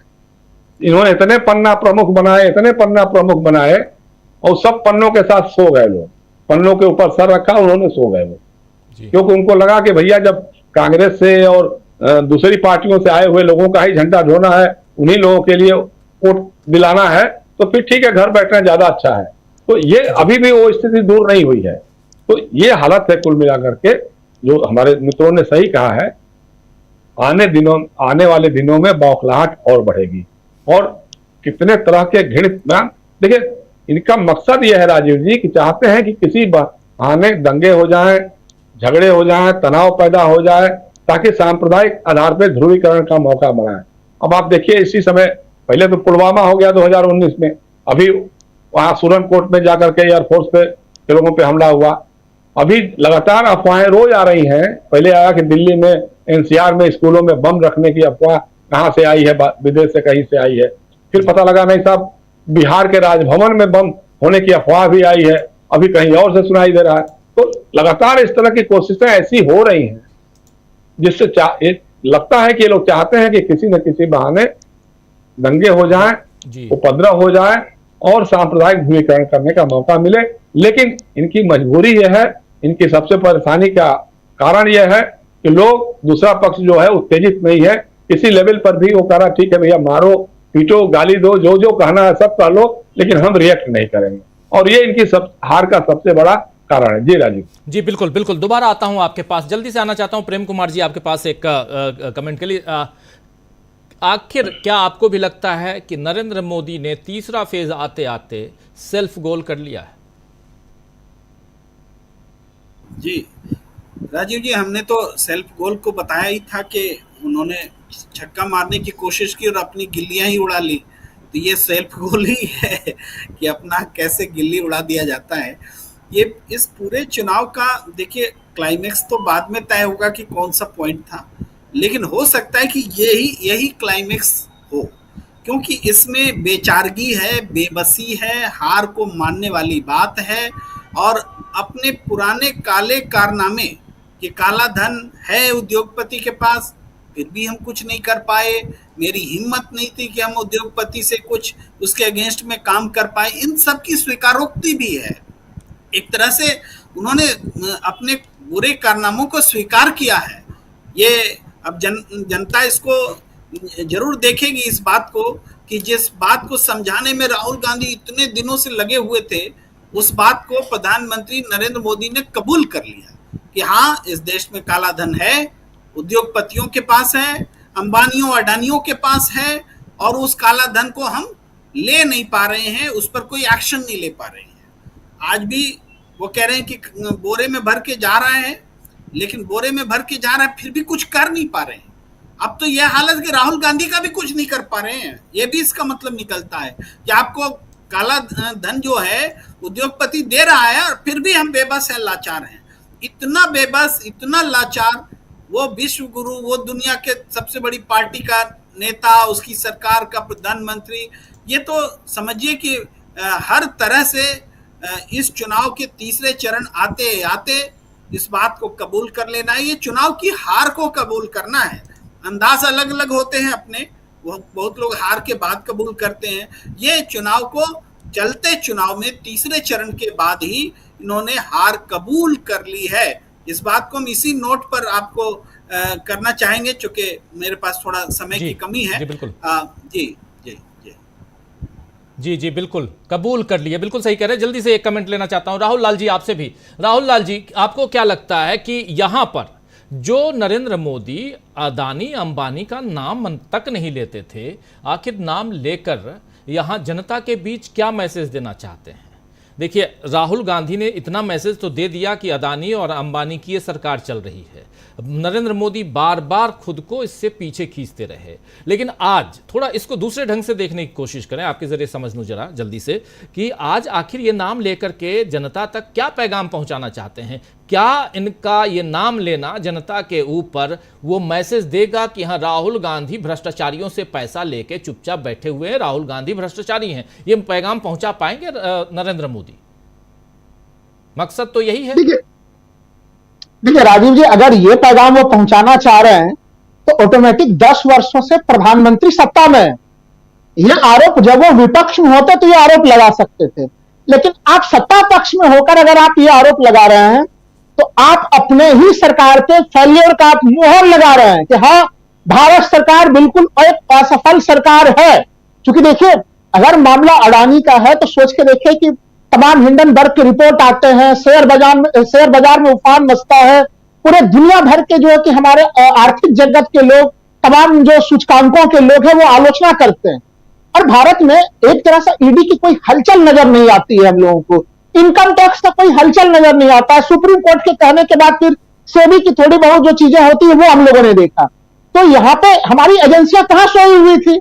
तो अगर प्रधानमंत्री ये तमाम दावे करते हैं तो वो अपना ही पोल पट्टी खोल रहा होता। मैं इसका एक ही आशा समझता हूं राजीव जी, कि राहुल गांधी ने जिस तरह से ये मामला उठाया है वो जनता के बीच में जन जन में पहुंच चुका है। अब प्रधानमंत्री अडानी अंबानी के मामले को कहीं पे भी राहुल गांधी के ऊपर थोपने का प्रयास करेंगे वो नहीं जाएगा। लोगों में यह चीज बैठ चुकी है कि यह सरकार पूंजीपतियों के लिए काम करती है।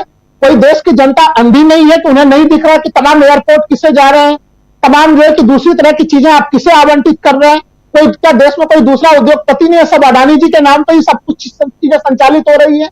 और दूसरा जो सबसे महत्वपूर्ण कदम जो जनता के बीच में मैसेज है कि किसानों के कर्ज माफ नहीं हो सकते हैं। 750 किसान अगर शहीद हो गए दिल्ली के सीमाओं पे आके, एमएसपी गारंटी कानून के ऊपर सरकार की चुप्पी होती है, कर्ज माफी पे, किसानों के कर्ज माफी पर सरकार की चुप्पी होती है, लेकिन उद्योगपतियों के लिए अपने बंडल आप खोले हुए होते हैं दोनों हाथों से। अरे इतना प्यार किस चीज के लिए? थोड़ी गरीब जनता से भी प्यार कर लेते तो क्या हो जाता? गरीब जनता केवल आपको चुनाव के समय में ध्यान में आ रहा है कि अभी वोट चाहिए तो आपको वो गरीब जनता ध्यान में आ रही है। पूरे 10 साल तो आप माला लेके जो है कि आप पूंजीपतियों की तरफ जुड़े हुए थे। जानते हैं राजीव जी संकेत क्या जा रहा है? संकेत केवल एक ही चीज का जा रहा है, वो ये चाह रहे हैं ना, सोचिए ना कि वो कितना अडानी अंबानी का नाम सुनना चाह रहे हैं, तो अपने भाषण में एक बार राहुल गांधी नाम ले रहे हैं, उन्हें लग रहा है कि उन्हीं की तरह माला जपते रहे लोग, अडानी अंबानी अडानी अंबानी अडानी अंबानी, तब वो सुनने के लिए तैयार होंगे। यह एक तरह से उनके उल्टी गिनती की बड़ी शुरुआत की स्थिति है। प्रधानमंत्री ने अपने ही पैरों पे खुद कुल्हाड़ी मार ली। हम आपको याद होगा राजीव जी, 22 जनवरी से हम लोग चर्चा कर रहे हैं जब मंदिर की प्राण प्रतिष्ठा हो रही थी। हम लोग सभी लोग बोल रहे थे कि मंदिर का मामला टिकने वाला नहीं और इनको विषय खोजने पड़ेंगे। प्रधानमंत्री आज से परेशान नहीं है कि क्या विषय लेके आए, कि अभी चुनाव 1 महीना का है, विषय कैसे खींचे। प्रधानमंत्री जनवरी महीने से परेशान है कि हम किस विषय पे जाएं। मंदिर का मामला लेके आते हैं, असफल हो जाता है, दूसरा मामला, तीसरा मामला, चौथा मामला। वो बेचैनी उनकी उसी समय से चली आ रही है। चूंकि ये आपका रिपोर्ट कार्ड देने का समय था प्रधानमंत्री जी, आप अपना रिपोर्ट कार्ड नहीं दे पा रहे।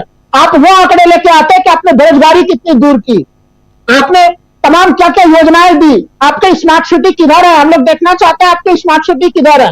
आप तो बुलेट ट्रेन में थोड़ी यात्रा कर लेते हैं हम लोग। तो वो चीजें, किसानों की आय कहां डबल हुई है, किसान थोड़ा खुशी मनाते हुए नजर आ जाते राजीव जी। वो उपलब्धियों का कार्ड नहीं है। यही कारण है कि ये अपना विषय, अपनी उपलब्धि की गिनती नहीं करा पा रहे हैं। और जनता अब सोचे कि इनके अपने ही वोटर इन्हें वोट देने नहीं आ रहे हैं। अगर गुजरात में जिस तरह से मतदाता की संख्या, वहां पे लोगों में रुझान नहीं था, खुद जिस बूथ पे बड़े दुख के साथ कहना पड़ता है कि चुनाव आयोग काम नहीं करता, लेकिन प्रधानमंत्री की आदत बनी हुई है कि वो हर बार वोट देने के लिए जाते हैं और रोड शो निकाल देते हैं। वो रोड शो भी इनका काम नहीं आया, उस बूथ पे भी वोट परसेंटेज गिरा हुआ रह गया। ये कैसी स्थिति है? तो इनको अब सब लोग इनको छोड़ चुके हैं, इनके अपने समर्थक ही इनसे नाराज हो चुके हैं। और विपक्ष, ये जो वोट प्रतिशत दिख रहा है, यह केवल और केवल विपक्षी वोटरों का उत्साह है जो कि वोट प्रतिशत नजर आ रहा है। नहीं तो अन्यथा ये तो पूरा चुनाव जो है कि सुसुप्तावस्था में चला जाता है राजीव जी। यही कारण है कि अभी और भी, मैंने पहले भी प्रथम खंड में भी कहा, प्रधानमंत्री के अभी और भी ऐसा एक्स्ट्रा ऑर्डिनरी बयान जो उनके पार्टी को खुद नुकसान पहुंचा वो सुनाई देंगे। और मैंने आपके कार्यक्रम में पहले ही कहा था कि बीजेपी के लोग प्रधानमंत्री से डरने लगे हैं कि अगर प्रधानमंत्री का कार्यक्रम हमारे लोकसभा चुनाव क्षेत्र में हो गया तो प्रधानमंत्री कुछ और वोट घटा देंगे। प्रधानमंत्री भारतीय जनता पार्टी के ऊपर अब बोझ साबित होते चले जा रहे हैं। ये बात मैंने पहले भी कही थी और आज देखिए वो बातें प्रमाणित होते हुए दिखाई दे रही है राजीव जी। जी बिल्कुल, बहुत शुक्रिया राहुल लाल जी। और ये जो आखिर में आप जो कह रहे हैं वो बहुत इंपॉर्टेंट बात आप कह रहे हैं कि प्रधानमंत्री हमारे क्षेत्र में ना आए वो बेहतर होगा। ये अपने आप में समझ सकते हैं कि एक अलग दिशा में जाता हुआ ये पूरा का पूरा चुनाव। एक बार फिर से सुनिए राहुल गांधी क्या कुछ कह रहे हैं। एक बहुत ही आक्रामक अंदाज, लेकिन बहुत ही आक्रामक शब्द और अंदाज बहुत ही शालीन। जरा सुनिए राहुल गांधी को जो साथी नहीं सुने, सुनिए। नमस्कार मोदी जी, थोड़ा सा घबरा गए क्या? नॉर्मली आप बंद कमरों में अदानी जी अंबानी जी की बात करते हो, पहली बार आपने पब्लिक में अदानी अंबानी बोला। और आपको ये भी मालूम कि ये टेम्पो में पैसा देते हैं। क्या ये आपका पर्सनल एक्सपीरियंस है क्या? एक काम कीजिए, CBID को इनके पास भेजिए ना, पूरी जानकारी करिए, इंक्वायरी कराइए, जल्दी से जल्दी कराइए, घबराइए मत मोदी जी। और मैं देश को फिर से दोहरा के कह रहा हूँ, जितना पैसा नरेंद्र मोदी जी ने इनको दिया है ना, उतना ही पैसा हम हिंदुस्तान के गरीब लोगों को देने जा रहे हैं। महालक्ष्मी योजना, पहली नौकरी पक्की योजना, इन योजनाओं के माध्यम से करोड़ों लाखपति बनाएंगे हम। इन्होंने 22 अरबपति बनाए हैं, हम करोड़ों लाखपति बनाएंगे। देख रहे थे डॉक्टर दीपक पाचपोर जी। इन्होंने 22 अरबपति बनाए, खरबपति बनाए, हम करोड़ों अरबपति बनाएंगे। ये जो कह रहे हैं राहुल गांधी, एक कॉन्फिडेंस दिखाई दे रहा है और साफ साफ कि पहली बार। आप घबरा गए क्या? ये सब जो बातें हैं, इन्होंने इसी वीडियो को जो ट्वीट किया है वहाँ पर लिखा है, बहुत इंपॉर्टेंट बातें लिखी हैं। ज़रा मैं पढ़ के ही सुना दूँ। एक लाइन में है, लिखा है कि भाजपा के भ्रष्टाचार के टेम्पो का ड्राइवर और खलासी कौन है ये देश जानता है। भाजपा, क्योंकि टेम्पो का जिक्र कर रहे थे वहाँ नरेंद्र मोदी की, टेम्पो में भर भर के ले जा रहे थे। वो टेम्पो ओपन टेम्पो है या क्लोज टेम्पो, ये देखिए। भाजपा के भ्रष्टाचार के टेम्पो का ड्राइवर और खलासी कौन है देश जानता है। इस वीडियो के साथ इन्होंने शेयर किया है राहुल गांधी ने। तो ये ड्राइवर कौन है और खलासी कौन है ये पूरा देश जानता है उस टेम्पो का। अगर देश जानता है तो उसमें पैसे कब जा रहे थे ये भी देश जानता होगा, जो नरेंद्र मोदी कह रहे हैं। लेकिन अपने आप पैर पे कुल्हाड़ी मारने वाली बात है डॉक्टर दीपक पाचपोर जी, कि आप ही कभी देश के चौकीदार के नाम से मैं भी चौकीदार का 2019 में आप याद कीजिए कि नारे लगवा रहे थे और कह रहे थे कि मैं चौकीदारी कर रहा हूं, मैं इन भ्रष्टाचारियों को अंदर डलवाऊंगा, मैं इन भ्रष्टाचारियों को अभी जेल में डलवा रहा हूं, ईडी कार्रवाई कर रही है और ये लोग क्या क्या बक रहे हैं, बोल रहे हैं। लेकिन उसी के साथ साथ अगर अब तीसरे फेज के बाद नरेंद्र मोदी इस बात विषय पे आ जाएं कि ये पैसे ले रहे हैं, काला धन वहां से उगाही कर रहे हैं, तो क्या माना जाए? ये तो मैं तो बिल्कुल ही हौज पौज वाली स्थिति में हूं, कंफ्यूज्ड हूं। मैं सच बताऊं तो मैं कंफ्यूज्ड हूं। इसलिए आप सुधीजनों से मैं बार बार ये सवाल कर रहा हूं कि आखिर नरेंद्र मोदी ने ऐसा कहा क्यों, मैं नहीं समझ पा रहा हूं। दीपक जी, देखिए, एक तरह के ना मुझे लगता है कि नए तरह के इक्वेशंस बन रहे हैं कॉर्पोरेट जगत के और मोदी जी के बीच में। देखिए, आप याद कीजिए, जिस समय 2013 में जब इनका नाम दावेदारी के लिए आया था मोदी जी का, उस समय उन्होंने कहा था कि मेरे पास काले धन वालों की पूरी सूची है, बस मुझे सत्ता सौंप दीजिए।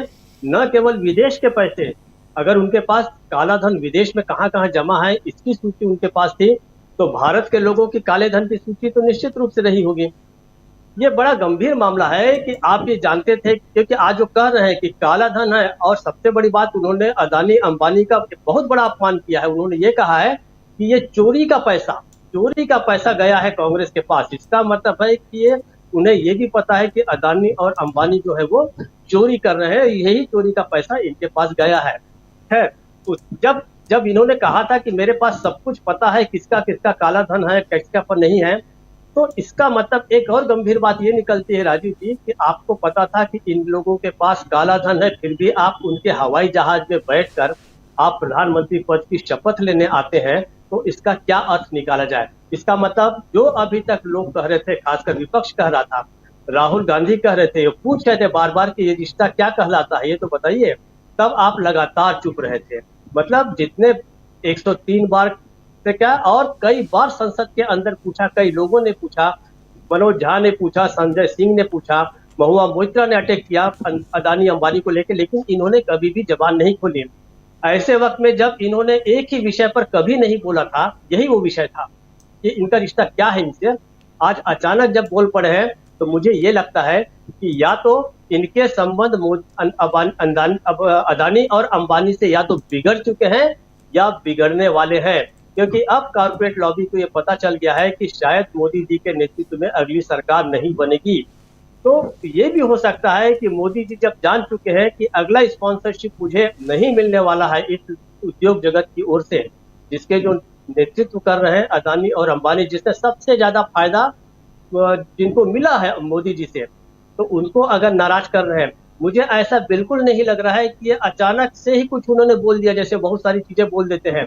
क्या आप उम्मीद करते हैं कि मोदी जी का सबसे बड़ा सीक्रेट अगर कोई है, सबसे बड़ा सीक्रेट तो यही है कि उनको अदानी और अंबानी के साथ उनके रिश्ते क्या हैं, ये सबसे बड़ा सीक्रेट है जिसको कभी भी डिस्क्लोज नहीं करेंगे। लेकिन अगर उन्होंने किया है तो इस तरीके से किया है कि ये बात आपकी सही है कि उन्होंने अपने पैरों पे कुल्हाड़ी मारी है, लेकिन ये एक नए इक्वेशंस की बात भी हमको उसका संकेत मिल रहा है कि उद्योग जगत को ये पता चल गया है कि आने वाली जो सरकार है वो शायद भारतीय जनता पार्टी की और मोदी की नहीं रहेंगी।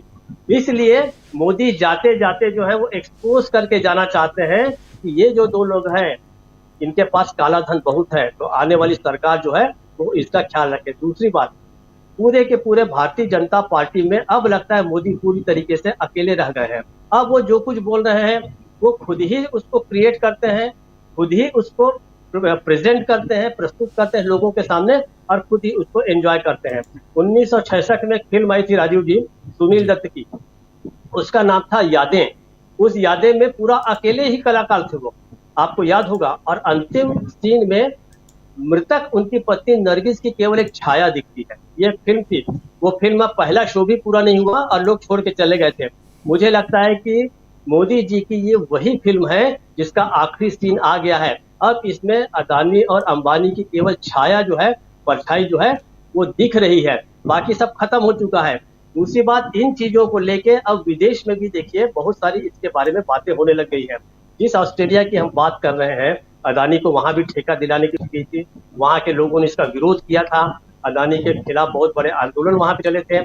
आज वहां का जो एक प्रमुख अखबार है ऑस्ट्रेलिया का, हेराल्ड सन जी, उसने एक खबर छापी है राजीव जी। उसकी हेडिंग देखिए, हम जो कह रहे हैं कि हमारा डंका विदेश में बज रहा है, हम विश्व गुरु हैं, उसकी हेडिंग है उस खबर की, India prime minister has links to mass rapist.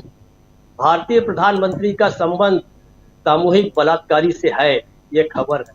अब ये भारतीयों को सोचना है, अगले 4 चरण रुके हुए हैं कि जब आपको वोट देने जाना है तो क्या आप एक ऐसे प्रधानमंत्री के लिए चुनने जा रहे हैं मजबूत सरकार, जिसके बारे में विदेशी अखबार ये छाप रहा है कि भारतीय प्रधानमंत्री का संबंध सामूहिक बलात्कारी से है। ये डंका बज चुका है भारत का। अब ये लोगों को तय करना है। तो मुझे ऐसा लगता है कि निश्चित रूप से मोदी जी की अपनी हार तो निश्चित रूप से स्वीकार कर चुके हैं। अब ये सारा का सारा कांग्रेस जो अभी तक जो बात कर रही थी, राहुल जो अभी तक बात कह रहे थे कि इनका संबंध रहा है अदानी अंबानी से, वो बात एक्सपोज हो गई है। सबसे बड़ी विक्टोरियस अगर कोई है, कोई विजयी है तो राहुल गांधी है। राजीव जी। इस बीच प्रियंका गांधी का एक ट्वीट आया है, उस ट्वीट को सामने लेके आना चाहता हूं। छोटा सा ट्वीट है लेकिन बहुत महत्वपूर्ण है। देखिए, प्रियंका गांधी लिख रही हैं, तीसरे चरण में ही देश की जनता ने मोदी जी का टेम्पो डाउन कर दिया है, इसीलिए दोस्तों का टेम्पो याद आ रहा है। मोदी जी जवाब दीजिए, देश जानना चाहता है। मोदी जी का टेम्पो डाउन, इसीलिए दोस्तों का टेम्पो याद आ रहा है। एक टेम्पो और दूसरे टेम्पो, दोनों में फर्क है, दोनों शब्दों में फर्क है, आप सब अच्छी तरह से जानते हैं दोस्तों। लेकिन प्रियंका गांधी यहां पर साफ साफ कह रही हैं कि तीसरे फेज के बाद से ही देश की जनता ने मोदी जी का टेम्पो डाउन कर दिया है। आइए जरा इस बात को और आगे बढ़ाते हैं। अमलेंदु उपाध्याय जी, प्रियंका गांधी एक सटीक यहां पर ट्वीट करते हुए कैसे इसको देखते हैं, जरा आपसे भी समझो। मैं तो टोटली कंफ्यूज्ड हूं। आप ही रखवाले हैं और आप ही कह रहे हैं, आप ही अभी तक कहते रहे कि मैं इस देश के तमाम भ्रष्टाचारियों को अंदर डलवा दूंगा। ईडी सीबीआई वाले जब काम कर रहे हैं, अपना काम कर रहे हैं, तो ये ईडी सीबीआई के जरिए हम पर हमलावर होते हैं। और अब ये साफ कह रहे हैं, बता रहे हैं कि वो काला धन लेके जाते हैं, टेम्पो में बैठा लेके जाते हैं। ये सारी बातें टोटली कंफ्यूज्ड हूँ, टोटली। आप अगर कंफ्यूज ना हो तो जरा बातों को क्लियर कीजिए कि इसके पीछे की कहानी क्या है। नरेंद्र मोदी चाहते क्या हैं? क्या तीसरे के बाद अब जो 4 फेजेज हैं, उन 4 फेजेज में नरेंद्र मोदी बेहतर ये होगा कि प्रचार करना छोड़ दें। कई लोग अब शायद यही कहेंगे कि भाषण जो रोज और सुबह से शाम तक 3-3, 4-4 रैलियां कर रहे हैं, वो कम अगर कर दें तो बेहतर होगा उनकी पार्टी के लिए, जैसे अभी हमारे साथी राहुल लाल जी कह के जा रहे थे।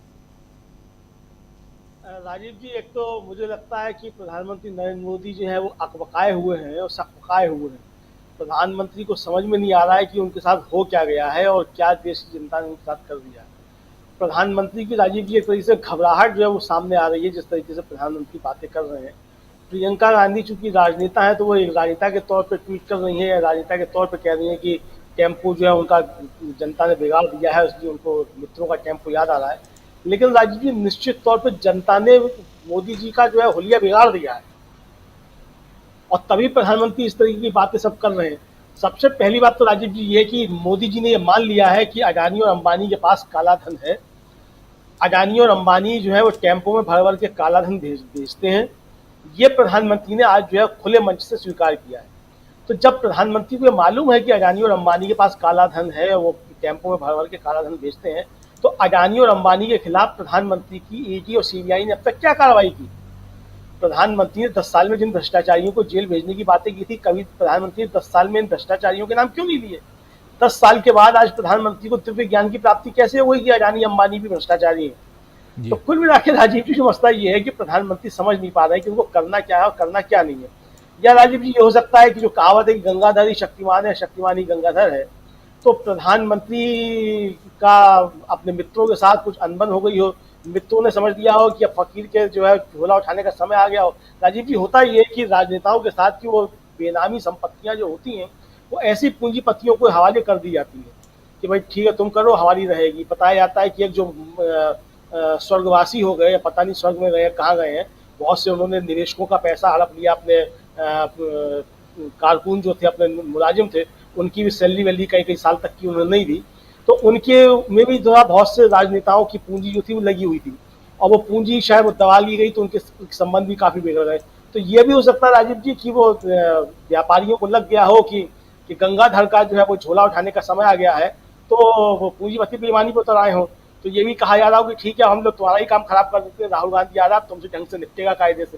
तो ये भी राजीव जी एक चीज हो सकती है। तो बहरहाल क्या है मोदी जी के मन की बात, वो तो मोदी जी जानते हैं राजीव जी उनके मन के अंदर क्या है। हम लोग तो सिर्फ ये कर सकते हैं समीक्षा की मोदी जी ने जो कहा है उसके निहितार्थ क्या है और इसके परिणाम क्या होंगे। तो हम तो उस पर बात कर सकते हैं, वो कि मोदी जी के मन की बात तो मोदी जी जाने।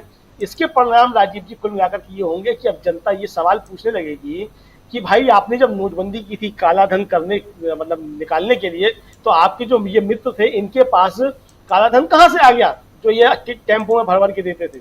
और पिछले राजीव जी 10 सालों में संपत्तियां तमाम बेची गई हैं, राष्ट्र को बेचा गया है, देश बेचने का जो पुनीत कर्तव्य सरकार ने किया है। अमौसी का हवाई अड्डा जो है वो दे दिया गया है अडानी को, और कहाँ के हवाई अड्डा अडानी को दे दिए गए हैं, कहाँ के रेलवे स्टेशन दे दिए गए हैं। बताया जाता है कि जो बहुत सी नई रेलवे लाइनें बिछी हैं उन पर अडानी की ही मालगाड़ी चलेगी। छत्तीसगढ़ में उनका कोयला ढोने के लिए सवारी गाड़ियां बंद कर दी जाती हैं। तो ये सारे काम जो किए गए हैं, तो इस पे ये किसके लिए आपने किए, कैसे किए गए हैं? जयशंकर जी एसबीआई के चेयरमैन अरुंधति भट्टाचार्य की बात कर रहे थे, तो अरुंधति भट्टाचार्य के ऊपर आरोप है कि वो मोदी जी के साथ गई थी, वो जाकर के 20,000 करोड़ का लोन जो है वो एसबीआई की तरफ से दे दिया गया बिना किसी गारंटी अडानी को। तो कैसे दे दिया गया? जिस अडानी के हवाई जहाज से मोदी जी दिल्ली आए थे गुजरात से राजीव जी, वो हवाई जहाज अब कहाँ है और अडानी जी कहाँ है? सवाल ये है कि जो सवाल पूछा गया था कि आरटीआई में पूछा गया कि आप अपने साथ किस किस को लेकर के जाते हैं विदेश यात्रा में, तो बताने से इनकार कर दिया गया कि नहीं बताया जा सकता कि प्रधानमंत्री विदेश यात्रा में किसको लेकर के जाते हैं। तो ये राजीव जी बहुत से सवाल जो प्रधानमंत्री के ऊपर उठने लगे हैं। मुझे लगता है ये प्रधानमंत्री जो है घबराहट में इस तरीके की बातें बोल रहे हैं, क्योंकि उनको लगने लगा है कि राहुल गांधी आ रहा है तो उसके बाद बहुत सी फाइलें खुलेंगी। तो ये फाइलें खुले तो फाइलों में जो कुछ बचा के रखा जाए, कुछ किया जाए, ये घबराहट भी राजीव जी इसके पीछे कारण हो सकती है। जी जी, एक कारण ये भी हो सकता है। और क्या कारण हो सकता है प्रशांत टंडन जी? देखिए, पिछले कुछ दिनों से स्टॉक मार्केट बुरी तरह गिर रहा है। श्रवण गर्ग जी ने भी इसकी चर्चा की थी। 10 लाख करोड़ मार्केट से निकल गया पिछले कुछ दिनों में जी। बाजार आज भी मंदी में रहा, और बड़ी कोशिश सरकार की तरफ से या इनकी तरफ से हो रही है कि मार्केट ऊपर जाए, लाल की जगह हरे में चला जाए वो, लेकिन बाजार लाल में ही है। और जिस इंडेक्स में पैसा रखा गया है वो इंडेक्स तक बाजार पहुंच नहीं पा रहा है जिनको पैसा निकालना है वहां से। और वो भी एक परेशानी है। जो खींच और गुस्सा निकल रहा है विपक्ष के ऊपर या अंबानी अडानी के ऊपर, और जैसा मैंने कहा अडानी तो देखिए इनका है, निशाने पर अंबानी है, और उसी को इन्होंने लपेटा है अंबानी को। अब अगर इन्होंने बॉल फेंकी है तो राजीव जी वो बॉल हवा में नहीं जाएगी, वो बॉल का जवाब भी आएगा। एक तो ये बात है। दूसरी बात ये है कि देखिए लगातार मोदी जी पहले चरण के कम प्रतिशत मतदान के कम प्रतिशत के बाद से लगातार कोशिश ये कर रहे हैं कि बीजेपी के कार्यकर्ताओं का मनोबल बढ़े जी। कार्यकर्ता ही ठंडा हो गया और कार्यकर्ता आरएसएस का है। अब आप सोचिए कि उस कार्यकर्ता को जो समाज में रहता है, जो पिछले 7-8 साल से पार्कों में, चाय की दुकानों में, बसों में, मेट्रो में, सब जगह अडानी अंबानी को लेकर लड़ रहा है, उसके ऊपर क्या बीतेगी? उसका मनोबल क्या होगा कि जब उनका नेता ही जो है वो इस तरीके की बातें कर रहा है जी। तो उस हताशा में मोदी जी चले गए हैं। और अभी तक क्या कर रहे थे? कोशिश वो कर रहे थे कि विपक्ष या इंडिया गठबंधन उनकी पिच में आकर खेले। अब मोदी जी ने पिच इंडिया गठबंधन के लिए खुद बिछा दी है कि आइए और टेम्पो भर भर के दीजिए हमको। या ये भी तो हो सकता है कि राहुल गांधी ने जो जाल फेंकी थी उस जाल में फंस गए हैं, अब टोटली फंस चुके हैं पूरी तरीके से नरेंद्र मोदी। इसीलिए मैं सर्व गोल कह रहा हूं कि अभी तक ये 3 चरणों तक तो जाल बिछा रहे थे कि इंडिया गठबंधन इनकी पिच पर आए, हिंदू मुसलमान में आ जाए, अयोध्या में आ जाए। कहीं नहीं आया विपक्ष, बल्कि अयोध्या में तो वो बहुत ऑफेंसिव है। कल के बाद से अयोध्या में इंडिया गठबंधन की लगातार रैलियां और रोड शो हैं। तो इंडिया गठबंधन तो फ्रंट फुट पे खेल रहा है, वो अयोध्या से घबरा नहीं रहा है, वो अयोध्या में रह लिया है।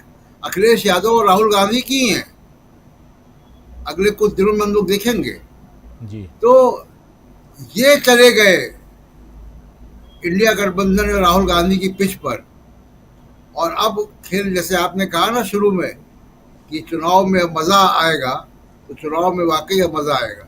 जी जी। जयशंकर जी, कितना मजा आ रहा है समझना चाहता हूं जयशंकर जी आपसे। जी जयशंकर जी, आपसे समझना चाहता हूं, अभी जो बात रख रहे हैं प्रशांत टंडन जी अयोध्या का, और यहीं मंदिर से शुरुआत हुई थी। देखिए, माँ अक्षर प्रधानमंत्री, उनके नाम में भी माँ है, मोदी है, और मंदिर से लेके मछली तक, मंगलसूत्र तक, मुस्लिम लीग तक, मुस्लिम आबादी तक, उसके बाद भैंस पे आ गए थे, जहां लोग कहने लगे गई भैंस पानी में, और उसके बाद फिर अब टेम्पो पे आ गए हैं और अदानी अंबानी तक आ चुके हैं। बहुत सारी बातें, उसमें गोधरा भी आया, ये सब कुछ आ चुका है। और मैं रोज़ सुबह सोचता हूँ, आज भी सुबह सोच रहा था, क्योंकि कल हम लोग चर्चा कर रहे थे, आज सुबह सोच रहा था कि आज प्रधानमंत्री का भाषण जो होगा वो किस दिशा में होगा। बहुत कहें तो इंतज़ार था नरेंद्र मोदी जी के भाषण का, और भाषण सुना तो देखिए सामने क्या कुछ आता है। अभी कल का दिन, परसों का दिन बाकी है, 13 तारीख में अभी, क्योंकि 13 तारीख इसके बाद चौथे फेज का मतदान है, और उसमें वो सारे एरिया हैं जहां पे बहुत परेशानियां हो सकती हैं नरेंद्र मोदी को। लेकिन यहाँ जरा आपसे समझूं कि चाहे, और अब जो फोकस वाला राज्य है वो उत्तर प्रदेश है, बड़े बड़े राज्य निपट चुके हैं, महाराष्ट्र है, उत्तर प्रदेश है, बिहार है, पश्चिम बंगाल है, ये चारों राज्य अभी बचे हुए हैं, कुछ चुनाव हो गए हैं। जरा इन चीज़ों को, और उधर एक झटका लग गया कल ही हरियाणा से, जहां हरियाणा में इनकी सरकार अल्पमत में आ चुकी है, 2 सीटें कम हैं, अभी भी 2 विधायक कम हैं। अगर आज चाह लें तो सरकार गिर जाए वहां पे, हरियाणा में अल्पमत में है। आज हम लोगों ने एक शो भी किया उस पर, अल्पमत में है ऑलरेडी सरकार, हरियाणा की नायब सिंह सैनी की सरकार। तो एक झटके पे झटका, देखिए चुनाव के वक्त उधर हरियाणा से झटका लगता है, फिर चुनाव के दूसरे दिन नरेंद्र मोदी वैसा बयान देते हैं जो उनको खुद अपने जाल में फंस जाते हैं। राहुल गांधी जो ये बात कह रहे हैं और जिस कॉन्फिडेंस के साथ कह रहे हैं, यहाँ पर जरा राहुल गांधी के इस कॉन्फिडेंस का को थोड़ा डिस्क्राइब करते हुए उत्तर प्रदेश के उस मंदिर पॉलिटिक्स तक आइए जरा जयशंकर जी, और समझाने की कोशिश कीजिए, हम आप समझें कि ये चुनाव अब 4 चरण जो बचे हुए हैं उसमें किधर हम जाते हुए देखेंगे। देखिए राजीव जी, राहुल गांधी के आज का जो पोस्चर है, मुझे लगता है कि बहुत दिनों के बाद बहुत मुकम्मल एक पोस्चर देखने को मिला है, और काफी शालीनता के साथ जो उन्होंने चुनौती दी है, एक तरह से ये बहुत अपील करेगी, लोगों के बीच में बहुत अपील करेगी कि भाई ठीक है यार, टेम्पो से जा रहा है या ट्रक से जा रहा है तो तुम पकड़ो ना, देखो ना, तुम तो ऐसे लोगों को ही पकड़ ले जा रहे हो, गिरफ्तार कर ले रहे हो जिसके खिलाफ कोई सबूत नहीं मिल रहा है, जिसके खिलाफ 5 नए पैसे का भी लेन देन का कोई सबूत नहीं दिखाई दे रहा, उसको भी तुम गिरफ्तार कर ले रहे हो।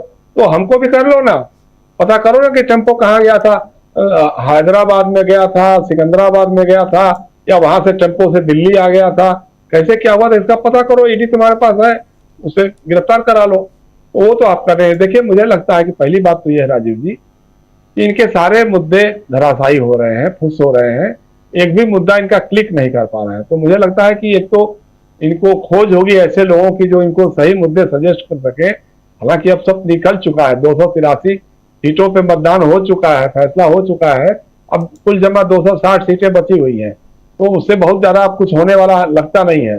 हमको लगता है कि जैसे तेलंगाना में अभी कल का क्या करेंगे लोग, इनके आईटी सेल के लोग या इनकी पार्टी के लोग बताएंगे कि देखिए तेलंगाना में रेवंत रेड्डी की सरकार ने अडानी को या अंबानी को कितने ठेके दिए हैं, कितनी परियोजनाएं दी है, उसके लिए इन्होंने पैसे लिए हैं। अब इनका अगला स्टेप तो मेरे ख्याल से ये होगा। लेकिन सवाल यही है, जैसे मैंने अभी थोड़ी देर पहले भी कहा था कि भाई आपको ये साबित करना होगा, बताना होगा ना कि अगर कोई परियोजना किसी को दी गई है तो उसके बदले क्या हुआ है, कौन सी डील हुई है, कौन सा दबाव बना है, किसने दबाव, ईडी ने बनाया, इनकम टैक्स ने बनाया, सीबीआई ने बनाया या किसी ने बनाया, तो आपको तो ये साबित करना होगा। लेकिन ये इनके पास कहीं कुछ है नहीं।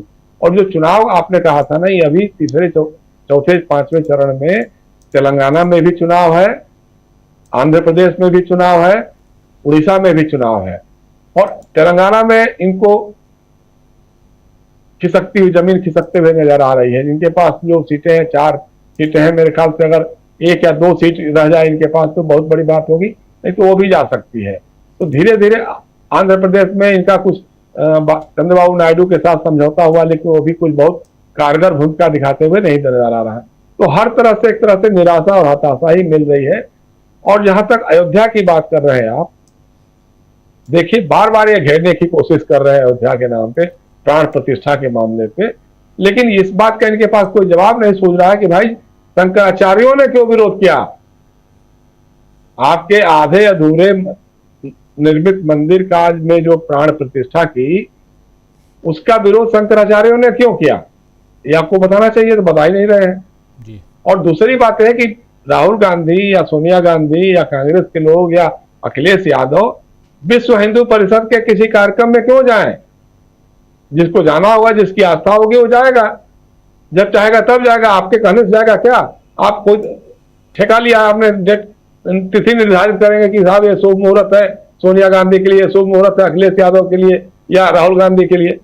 लोग अपने मन से फैसला करते हैं, अपनी आध्यात्मिकता का सवाल है, अपने आस्था का सवाल है, उसके हिसाब से लोग करते हैं। तो उस पर भी कुछ बात बन नहीं पा रही है। लगातार कोशिश कर रहे हैं लेकिन कोई रिएक्शन हो नहीं रहा है।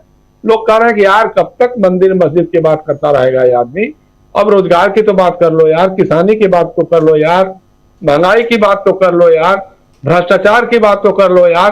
तुम अडानी अंबानी की बात कर रहे हो, आम आदमी जिस तरह से भ्रष्टाचार से जूझ रहा है, नीचे से पंचायत से लेकर के तहसील और कचहरी तक, या राशन की दुकान से लेकर के तमाम जगहों पे जो 5 किलो का राशन मिल रहा है, फ्री में बंट रहा है, कहीं पर भी 4 किलो से अधिक अनाज नहीं मिलता है। जो राशनदार है वो कहता है कि साहब 1 किलो तो हमारा रास्ते में खपत हो जाता है, उनको देना होता है, फिर उस निकल जाता है, तो हम कैसे दे सकते हैं।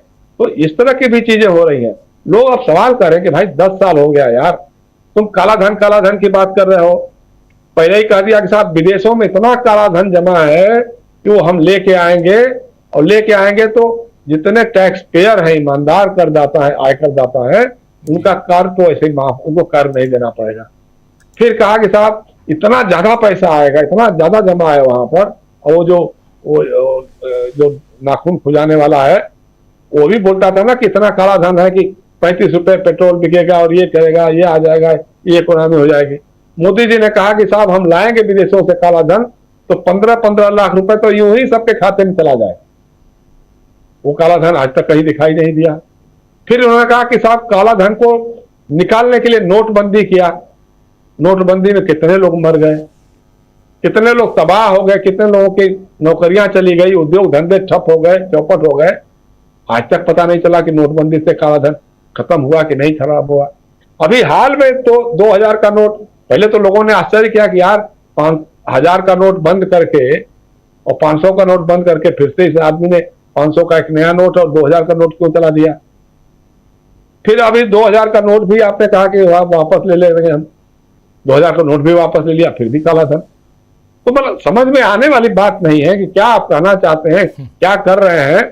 असल बात यह है कि कई बार जो है वो फिर तुक्का लग जाता है, तो लगता है कि हम विश्व के सबसे बड़े विद्वान और बुद्धिमान हैं, लेकिन सबसे मूर्ख राज आप ही होते हैं। लेकिन अब वो जब एक के एक जब साबित होना शुरू हो जाता है, अब भाजपा के लोग कह रहे हैं कि यार क्या कह रहे हैं, ये कैसे लोगों को समझा सकते हैं। कौन सरकार आ सकती है सुप्रीम कोर्ट का फैसला बदल देगी, और कैसे राम मंदिर पे बाबरी का ताला लग जाएगा, कौन करा लेगा भाई ये काम। कौन किस पन्ने पे लिखा है कि साहब वो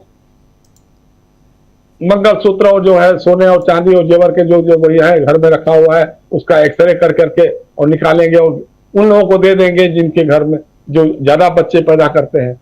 तो हमने बल्कि कभी कहा कि भाई उसमें तो मोदी जी को बड़ा खुश होना चाहिए कि उनके पिता ने ही 6 लोगों को पैदा किया, उनके माता पिता ने, जो तीसरे भाई है, तीसरे नंबर पे है, ये 6 तो इनके ही भाई बहन है। तो उस तरह की बातें क्या करते हैं, क्या कहते हैं, उसके बारे में सोचते नहीं कि साहब ये हमारे ऊपर ये बात लागू होती है कि नहीं होती है। और दूसरा है कि बीजेपी में काफी अंदर खाने जो है वो चर्चाएं बहुत गर्म हो रही हैं कि मोदी जी जो कभी हमारे लिए तुरुप का पत्ता होते थे, अब वो जोकर का पत्ता साबित हो रहे हैं। और लगता है कि अब इसकी कोई वक्त नहीं रह गई, अब उनको कोई सुनने में भी बहुत ज्यादा इंटरेस्ट नहीं हो रहा। जो भीड़ क्राउड भी जो आ रही है दिखाई दे रही है। अब कई जगहों पे तो दिखाई दिया कि खाली खाली कुर्सियां हैं और उनके भाषण चल रहा है, तो जनता के बीच में भी एक तरह से नाउमीदी हो गई है कि कोई उत्साह नहीं है, कोई भरोसा नहीं हो रहा है, क्योंकि इस आदमी ने हर साहब सबको ठगा, चाहे नौजवान हो, जवान हो, किसान हो, सबको ठगा हुआ है। सब अपना अपना हिसाब मांग रहे हैं कि मोदी जी अब तो बता दो यार, 10 साल हो गया, हमको नौकरी कब मिलेगी, हमारे बेटे को, भतीजे को, भाई को नौकरी कब मिलेगी, कब हम रसोई गैस के दाम कम कर सकेंगे। अभी लगन शुरुआत होने वाली है, शादियां होंगी, अब 74,000 75,000 रुपए 10 ग्राम सोने का जो खरीद करके लाएगा वो मंगलसूत्र बना कैसे पाएगा, वो छीनने की बात तो दूसरी है। तो अब वो चीजें ऐसी ऐसी हो रही हैं, लोग सवाल करने लग गए। पहले अंधभक्त जो होते थे वो सवाल क्या उसमें एकदम उबल पड़ते थे, अब वो भी करने लगे कि यार बात तो आप जो हम लोग कहते थे उस कहते नहीं, बात तो आप सही कर रहे हैं, लगता है यार बताइए ऐसी ऐसी बातें कर रहे हैं, ये क्या सोच करके कर रहे हैं, समझ में नहीं आ रहा है। तो न उनके लोगों को समझ में आ रहा है, न जनता को समझ में आ रहा है। और उनके लिए सबसे बड़ी बात, अब उनको लग रहा होगा, कहीं ना कहीं अफसोस हो रहा होगा, इतने लंबे समय तक चुनाव नहीं कराना चाहिए था, 7 चरण में चुनाव नहीं कराना चाहिए था, क्योंकि एक के बाद दूसरा, दूसरे के बाद तीसरे चरण में भी हताशाही नजर आ रही है, हताशाही दिख रही है। तो अगर इसी तरह से अगर बढ़ता जाएगा और इनकी उलट बांसियां इसी तरह से अगर आते रहेंगे, भाषण होते रहेंगे, तो फिर जनता का मूड और खराब होगा। और दूसरी बात यह है कि मैं अब जो देख रहा हूं राजीव जी, यह चुनाव 1977 का रूप ले रहा है। जनता लड़ रही है मोदी जी से के चुनाव, जनता और मोदी जी का चुनाव हो गया है। विपक्ष जो कर रहा है वो तो अपने ढंग से कर ही रहा है, उसके पास भी बहुत सारे सैम पित्रोदा और कौन कौन लोग कैसे कैसे लोग भरे पड़े हैं, वो एक अलग चीज हो सकती है। हालांकि कांग्रेस ने उसे दरकिनार कर दिया है, अपने को किनारा कर लिया है, लेकिन ऐसे लोग सैम पित्रोदा ने दे भी दिया होगा, मांग लिया होगा, इस्तीफा मांगा होगा राहुल गांधी ने, कहा होगा कि भाई आप अपनी अकलमंदी अपने घर में रखिए, बैठिए, हम चुनाव लड़ने, हमारी पार्टी है, हम अपने ढंग से कर रहे हैं, आपकी सलाह की जरूरत नहीं है। जो मुंह में बर्रे लगा होता है ना कुछ लोगों के, तो कुछ न कुछ लोग टिप टिप बोलते ही रहते हैं, तो उसको छोड़िए। अच्छा किया राहुल गांधी ने और कांग्रेस ने उससे अगर इस्तीफा ले लिया तो। लेकिन यही कह रहा हूं मैं, ये सबके बावजूद यह चुनाव जनता बनाम नरेंद्र मोदी हो गया है, जनता बनाम भाजपा नहीं हो गया, जनता बनाम नरेंद्र मोदी हो गया है, क्योंकि नरेंद्र मोदी जी अपने नाम पे चुनाव लड़ रहे हैं।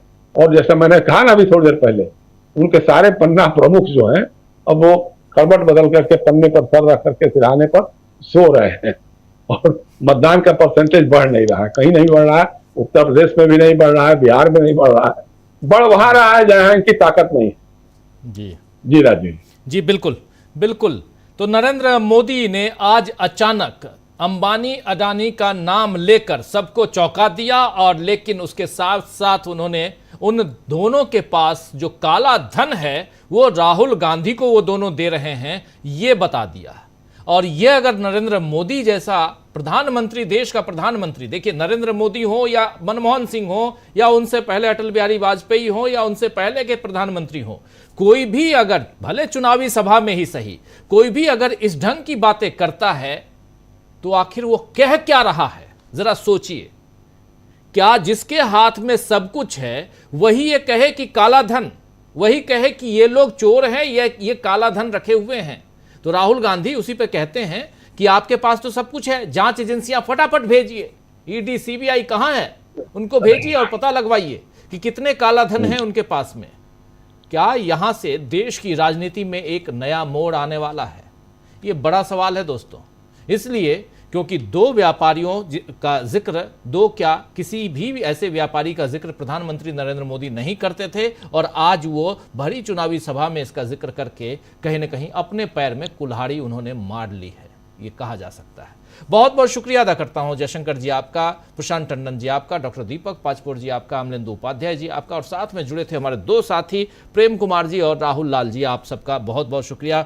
आप सब हमारे साथ ही लगातार बने हुए हैं, बहुत गंभीर चर्चा इधर भी मैं देखता हूं आप लोग करते रहते हैं, और ज़रूरत भी है, क्योंकि आपके ज़रिए भी देश दुनिया तक बहुत सारी बातें